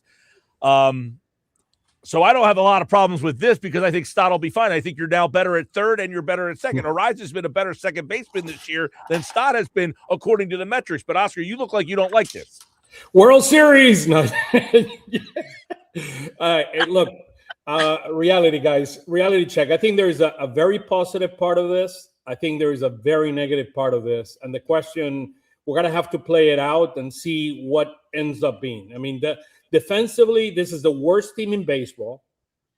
And you're going to change positions. First of all, probably the only guy that you would say has a very, very good glove, potential gold glove, is a Stott, and you're going to move him from second to third. He will be fine at third base. I don't have a problem with that. But then you're going to move Harper, that hasn't played since 2022 in right field, and you're going to move her over to right field. He was not a great right fielder. He was an okay right fielder. He was not a great right fielder. 4 years later, has he rejuvenated himself and he's going to be a good outfielder out there? I mean, a big question mark. And then the other question is, you move Alec Boehm. I mean, I was still hoping that maybe we chip him somewhere and we can get like a Pete Alonso or something like that could maybe change the future of this franchise. I mean, at least for this year. Unfortunately, I mean, that's probably not a reality at this point. Look, on the other hand, I do believe that offensively, I think Luis Arráez is going to unlock a lot of this lineup, a lot of the potential. This guy's an on-base machine. He doesn't strike out. He's not getting a lot of bases on balls, but you're going to see a lot of base hits. I think he has 6 home runs this year, and he would have had something like 12 if he would have played at Citizens Bank Park. He was the spark plug of the Venezuelan team that beat the U.S. to win the World Baseball Championship. Look, I like a lot the hitter. I put a big question mark because he's not as good defensively as Bryson Stott in second base. Well, it's interesting because a lot of people would make that opinion right off the bat. Now, the metrics this year, whether you like these metrics or not, outs above average, Arráez is winning that. Fielding run value, Arráez wins that. Arráez has been historically known for limited range. Stott has the advantage there. Arm strength, they're about the same. Arráez, though, has been a better defensive metrically this year, for whatever that means. I don't know, Jeff. Do you take Arráez and just say, hey, you get to pick where you want to play, or do you say, no, you're going to go play first base? It doesn't sound like that's the way to go, but no. It sounds like moving Trey Turner was not an option. It was not an option. There's been some crazy rumor going around that Trey Turner, this was his call. No, it's not his call. This is the organization's call. They said zero. They shut that down. It's Trey Turner's not moving the outfield. None of that. I think they are going to move him from shortstop. I just think it's going to be after the season, right? I think that's too hard of a midseason move. This guy's not Bryson Stott. This guy, Luis Arráez is comfortable playing second. I think you make a move like that. But overall, it's that it just wasn't an option, and I just wish that rumor would die, quite frankly, because it was an organizational decision. It wasn't a trade decision. Right, because obviously he has struggled the most out of all the Philly players. But there's so much here. And I mean, first, before we move, what did you think of Marquez? A lot of people showing a lot of concern, Jeff, and I'm sure Ramon Marquez, a little bit more than some others. He was pitching at Jersey Shore, Clearwater. Those are very low levels. But, man, those numbers were jumping off the page. I mean, this is pretty impressive for a guy that you signed for $10,000 out of Mexico last February, right? 16, 18 months ago, this guy is just some, international signing. And now he got traded for Luis Arráez. I mean, he was a quick riser. I was really looking forward to seeing him. I didn't get to see him that much. He was only in Jersey Shore for a couple of weeks. But, I mean, look, everything I've heard about him, everything I was told, he has an electric fastball. He knows how to pitch. And he was only 20 years old. So, I mean, you have to give up something to get something. I'm kind of glad they didn't give up Gage Wood, but it's the price may have been a little steep for Luis Arráez personally. Oscar, 92 strikeouts in 54 innings. Those are some eye-popping numbers. Look, I heard some from people. They compare him to Ranger Suarez. So look, those are major words that you would have to think about. Look, to get something, you got to give something, and he's a class A plus. And look, prospects are not going to win you World Series. Luis Arráez can help you win a World Series. I do believe we cannot undermine what this guy is going to represent to this lineup in terms of his ability to get on base, which is something that we've been screaming all year. We need people to get on base, and this guy is going to get on base. He's going to probably hit leadoff, and he probably will hit leadoff, and we need this guy. And then the other piece, which people don't see, this guy is a spark plug. This guy brings a level of energy. I mean, when you see him playing, when he's hitting, he gets bases. You're going to see the emotions coming in, and hopefully this rub off in the entire team. And I think for guys like Stott, guys like Turner that needs to become more contact hitters like Crawford, I think he could become an influencer of them, and they'll see how he hits, and maybe they influence how they hit, and we have a much better contact team than the way we have had so far. Well, one thing I like about this is he's very familiar with already guys on this organization. Jesus Luzardo, he was a teammate with. Brian De La Cruz, he was a teammate with in Miami. So, they're very familiar with him. They speak very highly of him. And Oscar, this is where I agree with you. The number you care about with Luis Arráez, 324. That's his batting average.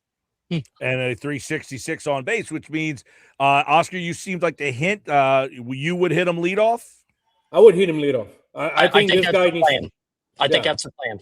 Yeah, and then Turner goes to 2. And now the question, that's the question that is going to be. Who's going to be your second, third, and fourth hitter? If it was me, I hit up Arráez, Schwarber, Harper, and Turner. That's how I would do it. I think that's the plan, Oscar. I think that's what they want to do. Okay. That's how I would do it. So Turner will move to, you think, Jeff, Turner will move to the fourth hole?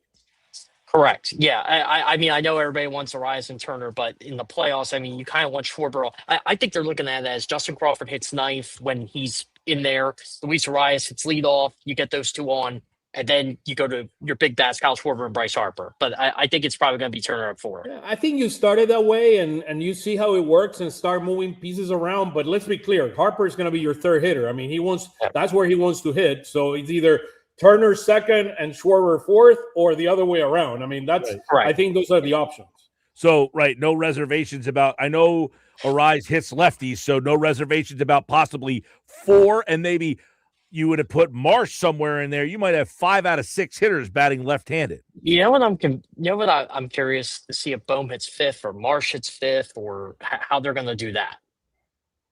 Right, you would possibly say Turner 4, then who hits 5? You almost put Marsh 6 just to get him further away from the other guys, because, Oscar, you bring in a left-handed pitcher in the playoffs. There's a different level of lefty when you're facing the Cincinnati Reds in the 6th inning and facing the Dodgers in the bottom of the 7th of a big game. That's why I would, if it was me, I would try to trade like a Brandon March for an Elio Ramos or a Brandon March for a Rosarena. A guy that is a right-handed bat that can come out, and you can have a much balanced lineup than the way you have right now. All right. So Arraez, we think is going to hit leadoff. Jeff, you're saying you think Schwarber will stay 2, Harper will stay 3, Turner looks like he will be in the 4th spot, and then we'll see what ends up happening there. I would imagine, guys, Brian De La Cruz will now move to left field and platoon with Marsh, as Harper will be the everyday left fielder. That is the plan. I asked Don Mangley that today. Is the plan still to platoon Brandon Marsh, and would it be like a Brian De La Cruz? And yeah, he pretty much confirmed that. I mean, obviously he's going to mix and match everything, but yeah, Brandon Marsh is going to platoon with Brian De La Cruz. At least that's what I'm believing right now. So the odd man out seems to be Rincones, correct? Yeah, it looks like that. So I guess Rincones goes to the bench, is a bench bat. I think Alex McFarland might be coming back up, but we'll see. Okay, yeah, because we have about 40 minutes left to go, 50 minutes left to go. McFarland's still here. Gage Wood is still here. We'll get into some of that stuff because bullpen new guys here. I want to get your thoughts on all that. But I do want to keep looking a little bit at this effort. So De La Cruz will go to left with Marsh. They'll platoon there. You got Hill and Crawford.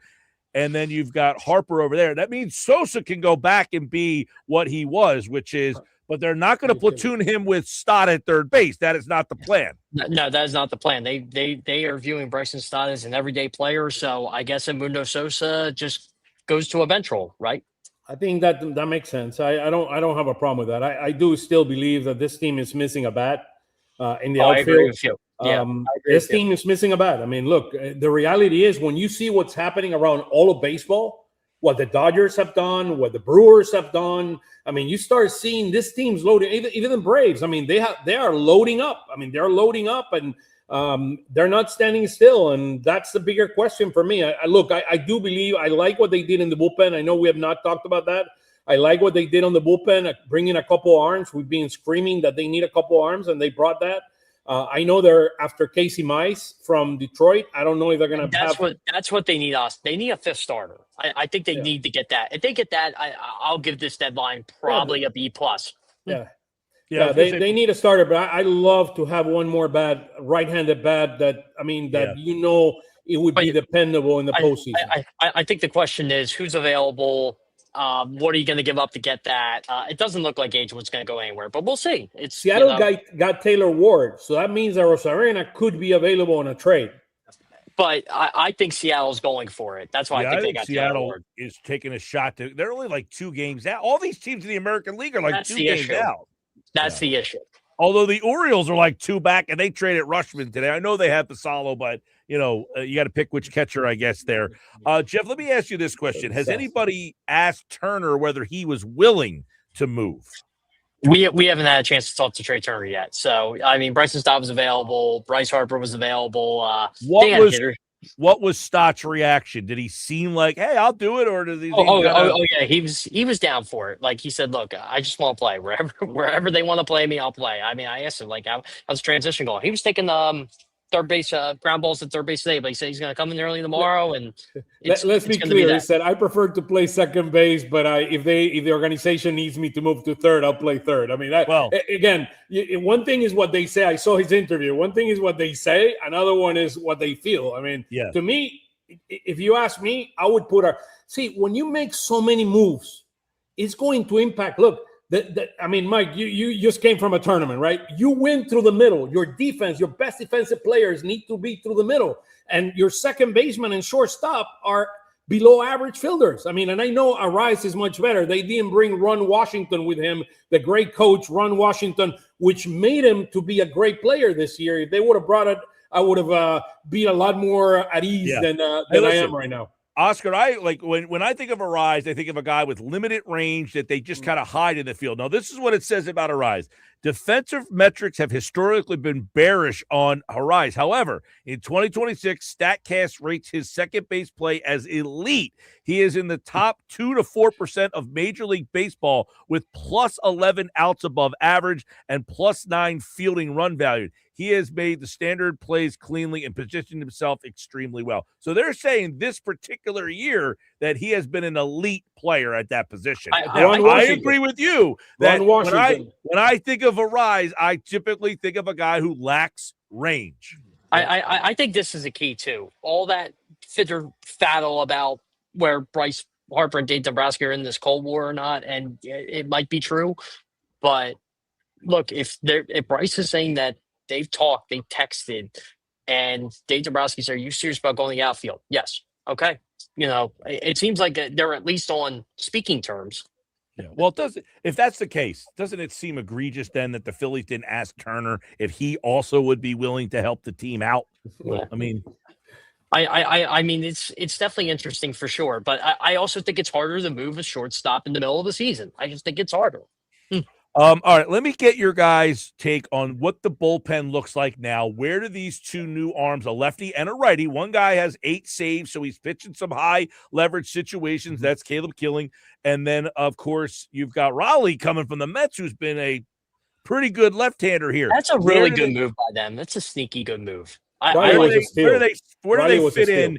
Where do they fit in the circle of trust, if you will? It's circle of trust. Can I put Rayleigh at second? Can I put him at second? You want to put him right behind Duran. That means that the team is going to be counting on him as the guy. They're viewing him as a high leverage lefty, so why not? Okay, I'm all right with that. I hope so anyway. Right? He'll pitch in the 8th inning. You think? I think so. I think it's going to be a matchup thing. My guess is it's him and Bolin. I guess that'll be it. We'll have to see when it happens. Maybe right? Alvarado comes up a little bit. I mean, he's been pitching really well. He's been pitching better. One run in the 9 outings. I mean, hopefully Alvarado can also solidify. But I love the Riley acquisition. I thought they didn't give anything to acquire him. I do believe the acquisition of both Arraez and Killian. You have to give a big, your 4th best prospect. That's the bottom line. Yeah. By the way, Caleb Killian, guy again, 8 saves, a right-hander, and apparently, he was the victim of like one bad outing that really hurt his numbers this year. So maybe he moves up the list. And of he's got some team control too, which is big. He does. They're definitely looking at the future of this bullpen. We got a little less than 45 minutes left. Jeff Curry, anything? I see you're at Citizens Bank Park. Are we hearing that anything else could be happening? Not at the moment. It's look. I think they're trying to get a 5th starter, but Andrew Painter's here. He's going to pitch on Wednesday, so we'll see what happens. But I'm actually reading the comment now. I agree, Foster, about the energy infusion team. I think this team needed a spark, right? And I think Luis Arráez gives them a spark with what's going on right now. Look, a lot of his teammates speak very highly of him. So, or former teammates, I should say. Now they're his current teammates in Philly. So, I mean, I'm excited for the move. Like, I don't think I'm like Oscar. I don't think it's going to win the World Series, but I do think it lightens up the offense a bit. And they needed a contact guy. They did. Yeah, I think the other thing we need to talk about Killian just for 1 second, his knuckle curve and his slider that he throws about 40% of the time, they have a whiff of 42.3 and 42.6. That is elite type of. So I think they get this guy, Killian, could become your setup man of the future. Wow. They're going to be working out. I think he needs to work around the edges. Some of the things are on his control, but the guy has a lead movement. So that's something to keep an eye on. I'm just hoping that they still trust Orion Kirkering in some way, shape, or form. Yeah, well, I mean, look, he's going to be there. He's going to have every opportunity. I mean, we need a reliever, so I mean, he's going to be one of the. They trust him, guys, but probably after this year. Right, but I think they trust him, but in lower, like last year, for instance, if he could have came in the 6th inning of that game instead of like David Robertson. Yeah. And that did affect him last year. If you remember correctly, like it's the David Robertson move kind of affected him last year because he pitched well. Well, Jeff, now that the team is back home, the buzz around the ballpark about the Dodgers getting Scooble, what's that reaction been like? Surprising, or I shouldn't say surprising, but more of, I guess it's not the Braves or the Brewers that got him. Like he was going to end up there anyway. I'll tell you what the funny story was. In the clubhouse today, Major League Baseball MLB Network was on, and they were having like fake trades from like fans today, and they were showing them, and like some players were like, "Really? Like that's a thing?" And of course, one of them was like the Phillies. I said no. So, by the way, the Yankees just got Elio Ramos, so just hot out of the oven. That's a good move. Off the press. Yeah, Elio Ramos is heading to the Yankees, and there's a right-handed bat that possibly could have been added to your outfield. Although I would ask this question, Oscar, if they added another bat to the outfield, who's out? I mean, you got Harper now playing right. You got Marsh in left. You got Crawford in center. So it almost feels like an everyday outfielder there's no room for unless you put Harper back to first base and then Bohm was out of here. Well, I think the weakness you have is center field. I do believe we don't have a good center field right now. I mean, I'm not questioning Crawford. I know Crawford the last whatever number of weeks, 2-3 weeks, he's been hitting over 300. But he's been getting on base. Yep. Yeah. So the reality is, I'm just thinking playoffs, postseason. I'm not thinking about getting through the season in here. I would love to have a much solid position in center field. Look, the reality is we just come from having last week the worst outfield in all baseball. Now at 668 OPS. Now you move Harper to the outfield and you try to diminish the limitations. And I agree, De La Cruz is going to be with March in left field, and then you're going to have Hill and Crawford in center field. Is that, I mean, center and left, is that World Series like? I wouldn't compare it to the Dodgers with the Oscar Hernandez and Peices, which is having a great season. I would ask you guys. One thing I wanted to mention too, we did ask Bryce Harper today. Is this a long-term thing? You're going to be in the outfield long-term? No, this is basically for 2 months, and he goes back to first. So we'll see what happens in the offseason. Well, that essentially means he knows Bohm's time is pretty much done. Yeah, Bohm's time is pretty much done. I mean, let's be realistic here. It's I still think I still think they're looking for somebody to take him. I just don't think it's easier said than done. Yeah. Oh, no question about that. So 2 bullpen arms and a batter. I would ask you guys this. They got Arráez, a left-handed on-base machine, as opposed to a right-handed protector. Doesn't matter. You okay with that? You're it doesn't all okay matter. This guy hits whomever. Yep. I mean, the guys could be throwing from both sides, and he will still hit them. I mean, this guy doesn't strike out. I mean, he is amazing. This guy will not get a lot of base on balls. He will not strike out. He's a contact machine. He has the best contact in all of baseball.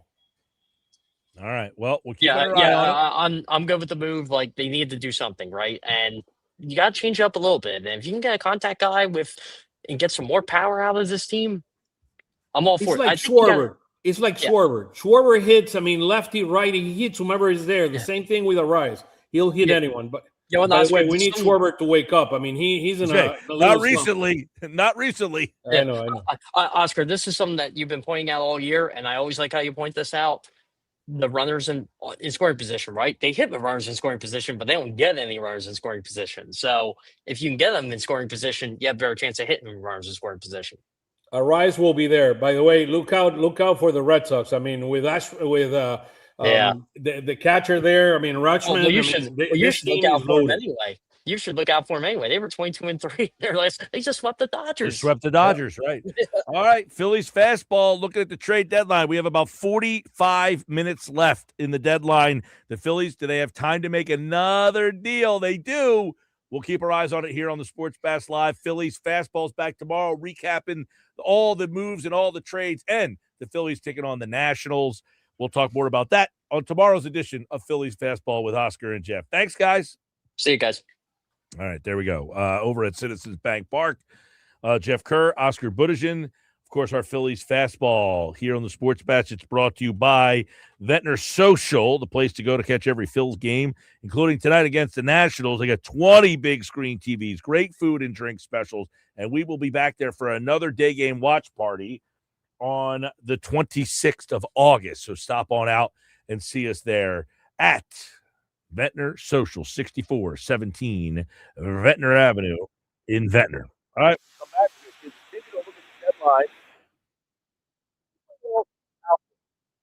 that the Phillies could go get late in the deadline today. Eli White has just been traded. It looks like did I say the Braves? Let's see. Where is Eli White heading? Red Sox. Oh, from the Braves. So I was like, wait, he's on the Braves. The Braves sent him to the Red Sox. So we're just talking about the Red Sox. And they're continuing. Can the Phillies add another arm? Can they get something else? We'll see. Don't go away. Sports Bash Live, 97.3 ESPN.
5:32, deadline day. Got about a half an hour left, a little less.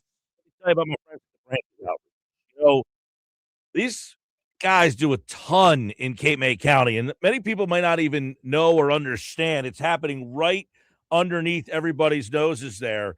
They served nearly 14,000 warm meals last year, provided more than 6,400 pantry distributions, and more than 15,000 family members they help put food on their table. But to do that, they got to get there. And that's why the Branches has launched the Road Ahead campaign to purchase a new outreach van that will help recover more food, expand outreach, and bring essential resources to even more people, maybe even your neighbor in Cape May County. So, whether you're a year-round resident or you enjoy Cape May County for the summer, you can keep the mission moving. Visit thebranchesoutreach.org and support the road campaign today. Help keep the Branches moving. Mike Hill in the Sports Bash, 97.3 ESPN. Play along with us till the end of the show because we don't know what's going to happen. We're sitting here waiting just like you guys are. You heard Jeff Kerr. He said he is at Citizens Bank Park, by the way. He said he doesn't think anything else is going to happen between now and the end of the day. And I would agree with him. I think they're probably done making moves, but I am hopeful, Josh, I am hopeful that they can do one more thing, which could be another pitcher. I think they need to add another pitcher. I'd like to see them do that. A starting pitcher. Can I get that done? What do you say? Listen, anything is possible if both sides are cooperative negotiators. If I learned anything from the last 24 hours with all these baseball trades, Think it's been a good deadline? It's been a very fun day. I think it's been fun. It's been interesting to watch all these moves happen. My big takeaway, aside from just the particular names, is it's very obvious to me, Mike, that certain teams are willing to make moves. Other teams are just being completely irrational. Well, you wonder how much the pending lockout is a part of that. Yeah, I was listening to Jeff Pass talk about that a little bit earlier on SportsCenter, and it seems like whether you ask Passon or anybody else, it seems like every team has a different approach to what the lockout next year means for them. You know what I mean? So you have some teams that they're making moves with saying, hey, how many controllable assets can we get in return? Other teams are making moves with who cares about who's controllable or not? I'm trying to win right now. And then you have other teams who are just going through the motions, it seems like. It seems like the Orioles, I mean, they feel like they're just going through the motions. They're just like, you know what? You want to make a deal? You want to offer me something good? Here you go. I don't know what to think of the Orioles. They had this group of young guys. They won 100-some games a couple of years ago, and it's really just not worked for them. They had Gunnar Henderson and Holiday and Rushman, and they won 100 games and 2 years ago, and they completely flamed out. So I don't know what their direction is, but a lot of these teams, I mean, you think about how many teams on Monday, August 3rd of the deadline are still in the race. And I think that was a big problem here. You're saying that teams are going through the motion. Now, not all of them are adding. Well, I mean, certain teams are going through the motions. I mean, listen, how many teams? So right now in the American League, the three wildcard teams are the Yankees, Red Sox, and Guardians. Yes. Minnesota's 1 out. Texas is a game and a half. Seattle's 2. Baltimore's 2.5. Detroit's 2.5. Toronto's 4.5. Those teams are all clearly in the playoff mix. Toronto's a perfect example of a team that I have no idea what they're doing because they dump Gosman, but then they acquire Soriano. So it's like, okay, so are you just acquiring a guy to get younger in the rotation? Like, is that the plan? Yeah, here? that deal seems like why? I mean, Right. you basically sent one right-hander out for another one. By the way, in the National League, the three playoff teams are the Cubs, Diamondbacks, and Phillies. The Phillies are only 1 game up on the Padres, 1.5 up on the Marlins, 3.5 on the Pirates, 4 on St. Louis, 4.5 on Washington, 5.5 on the Reds. Those teams are all in this thing still. So, although the Nationals are just unloading pieces left and right. They just traded Forrest Griffin just now. did they? I didn't see that. Yeah, you got traded to the Guardians. Guardians, okay. Well, the Guardians are in first place, so they are now. It seemed that they're actually no. The White Sox are in first place. The Guardians, what I just said, didn't I just say they were? The Guardians one of the wild card teams. Correct. So the White Sox, I'm surprised the White Sox didn't make a bigger move considering how bad they've been.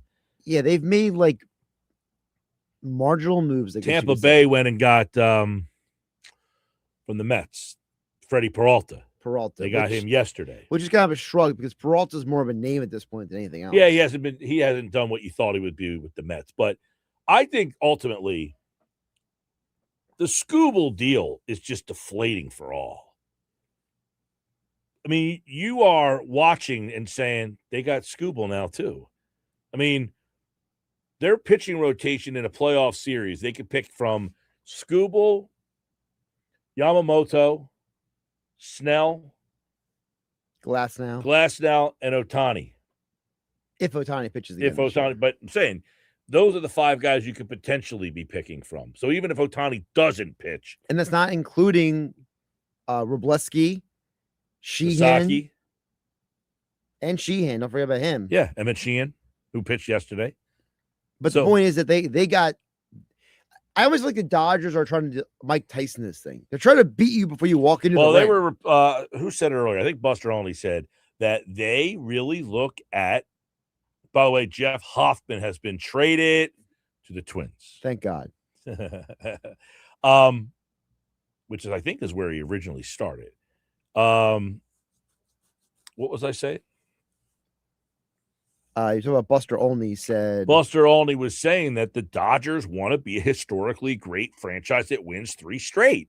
That when was the last time an organization, National League team that has won 3 straight World Series? So I don't have a problem with the Dodgers going after and doing things like that. I don't have a problem with the Dodgers doing it either. I just think it's funny that I don't think that their team is built necessarily to be unbeatable.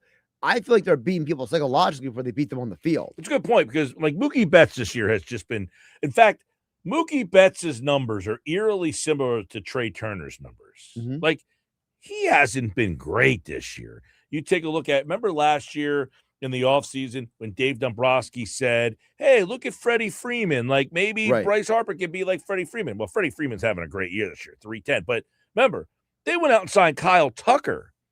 He's having a terrible year this year for them. Teoscar Hernandez is not having a great year for them.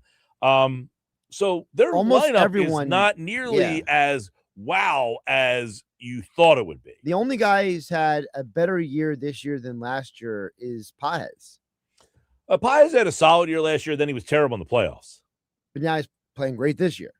He's cooled off a little, I know, because he's on my fantasy team. I have him and Brandon Marsh on my fantasy team, and they have both sat on the toilet for the second half of the season here. But Peices last year had a similar – he hit 27 homers, 272. Then he got to the playoffs, and basically against the Phillies last year, he hit 078 in the playoffs. I'm saying he did nothing in the postseason. But the larger point is that the Dodgers are more intimidating on paper than they are on the field right now. So if you're a team that thinks the Dodgers are unstoppable, then they probably are. But if you're a team that says – I think pitching-wise, they present a major problem specifically for the Phillies.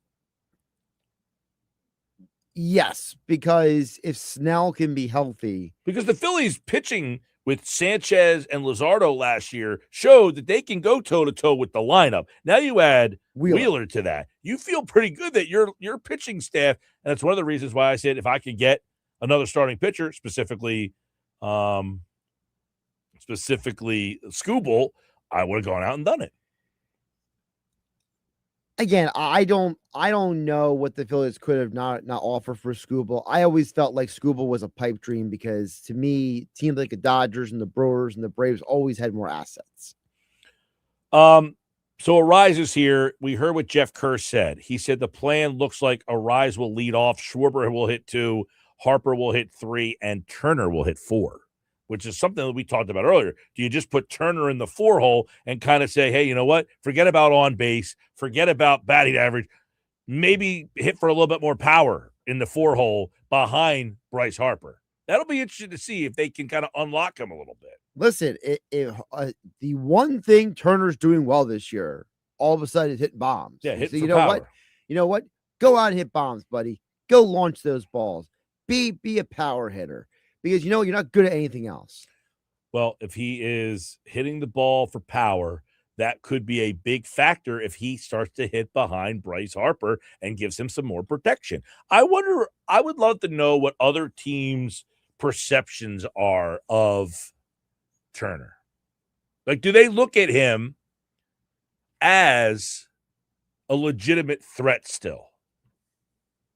I don't know. It's a good question. I mean, if I was a team, again, on paper, knowing how much Trey Turner has struck out this year compared to last year, how his batting average, his on base percentage is all down, wouldn't you as a team be like, yeah, this guy's get outable? By the way, where did Clay Holmes end up? I thought Clay Holmes went to the Cubs. So that was a name that we brought up earlier in the show. Also, the Rockies. His name is Senzatella. Yes, he just got traded to to Milwaukee. Yes, the Cubs. Clay Holmes went to the Cubs. So you're seeing some bullpen arms move. The Phillies seemingly went with some lesser known bullpen guys that no one's really heard of. By the way, really quick, the Cubs. That's the team I'm impressed by at this deadline. Yeah, what do you like? They're the team that's going out there and said, you know what? Bleep all of you. We're gonna go out. We're going all in. The Astros are acquiring Dalton Varsho. Thank God for Spencer Arrighetti, who I like. I like him. I'm not a big Varsho guy, but I would like to make that deal if I'm Philadelphia to get to Arrighetti. So here's the list of the big names the Cubs have acquired. So they got Gausman to help backload the back end of their starting rotation. They got Clay Holmes in their bullpen. They got Tyrone Taylor for the Mets as well for some outfield depth. They got Zavarjan, the 100-mile-an-hour throwing pitcher from the Angels. And they also just picked up Braxton Garrett for a depth arm for their system. So the Cubs are basically saying, give us your arms if you don't want them. Cubs are a team that I've talked a lot about that if I'm the Phillies, I don't want to get matched up with. Not at all. Yeah. To me, I think the Cubs are actually more scared than the Dodgers are right now because they got the Cubs multiple lefties who could put you in a bad predicament in the postseason. So a lot of the guys that we've heard about over the years, Taylor Ward, Joe Adell, they've all got moved. None of them to Philadelphia. They're all moved on. All American League wildcard teams. And the Phillies still need that right-handed bat. The problem is, I just don't see where you place one now. Now you're at the point where, because you've got Brian De La Cruz. Now, I'm not saying that Brian De La Cruz is preventing you, or Derek Hill for that matter, but Derek Hill's played a pretty good damn center field. A pretty damn good center field. What did I say? Good damn? Pretty damn good center field. Brian De La Cruz, you better hope that you're going to trust him in a playoff series essentially now. And it could be in a game where if you're playing the Cubs in a playoff series, Brian De La Cruz could possibly start all three games. They got all left-handed starters. Yeah, and that's not nothing against Brian De La Cruz, but that's not a winning formula. Yeah, I know he hit the home run yesterday, and he's shown some power. And he's had a nice month. He's flashed. He's hitting 450 with 2 home runs and 6 RBI in the early going here. But you need a larger sample size to make the decision that he's the guy. So we got about 15 minutes left in the deadline. When he was with the Marlins, he was a guy who would hit for power or he would strike out. He was a boomer bust hitter. Yeah, he was a high prospect at one point and has no longer lived up to that. 609-403-0973 on the text board if you want to jump on board before we get out of here. Guess you guys don't drug test because Nuggets is definitely smoking something. These guys are big leggers. They can play anywhere. I agree, John and Brigantine. Yeah, I don't have any problem with stop playing third base. Do you? When you were listening to that, were you like, I agree with Nuggets or I agree with me? I got to agree with you because to me, if you're a big league player, you should be able to play anywhere. And listen, I'm not asking Justin Crawford to go play first base. No, but as Bryson Stott said himself, he's pretty much open to the idea, and he thinks that the way Bryce Harper is handling it, that's kind of like the standard should be for everybody. We all want to win, so whatever's asked of us is going to happen, and it should be not lost that our superstar first baseman, two-time MVP is willing to move. And when you're on a team and you see a guy do that, what are we going to say? No, we're not moving. So I think that just shows who we are as a team, that we're willing to move around and do certain things to win games. And we're going to do it to the best of our abilities and not complain and just make the plays. So that's an interesting little shot that he possibly took there. Right? What am I going to say? No, I'm not moving. Right. Kind of makes you wonder. Is he talking about somebody? What am I going to say? I'm not going to move. Hint. I'm just letting you know I'm a team player. There might be somebody else who's not a team player. Yep. All right, keep it locked. We got one more segment to go. We'll see if the Phillies end up doing anything, as the Phillies have made a couple trades, but could this be it? Keep it locked. Sports Bash is live on 97.3 ESPN. And don't forget, you can watch the show live on the 97.3 ESPN YouTube channel.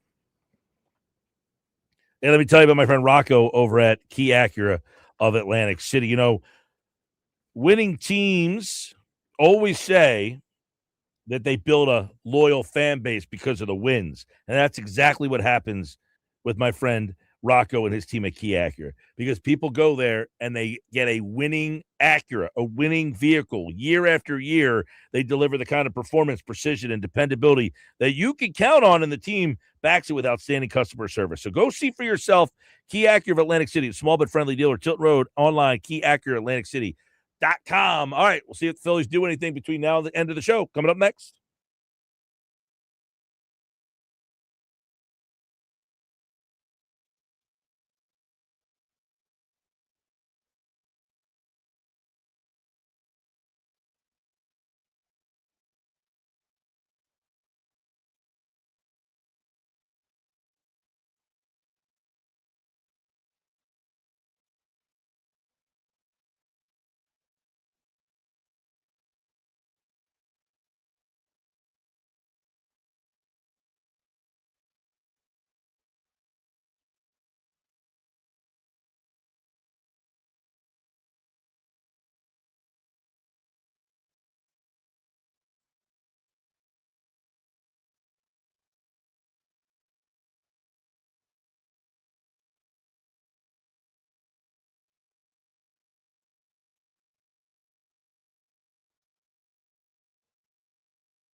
All right, getting ready to get out of here. We got nothing new, but we got 6 minutes left. I would predict that nothing happens, but maybe I'll be wrong. A lot of people say that I'm wrong a lot, so I'll say nothing happens, and then I can be wrong about this one. I don't see anything else happening, though. Do you? I mean, I'm not even getting like a hint. Like some of these tweets, like from John Heyman or John Morosi, have been like, so and so is talking to so and so. Like I'm not even seeing that anymore. At the last minute here, by the way, Lars Nootbaar has been traded. The Diamondbacks. Arizona? No, why does Arizona need a piece? Who knows? Where are they at in the stand? I just went through. No, they're a wild card team, but just trying to think like.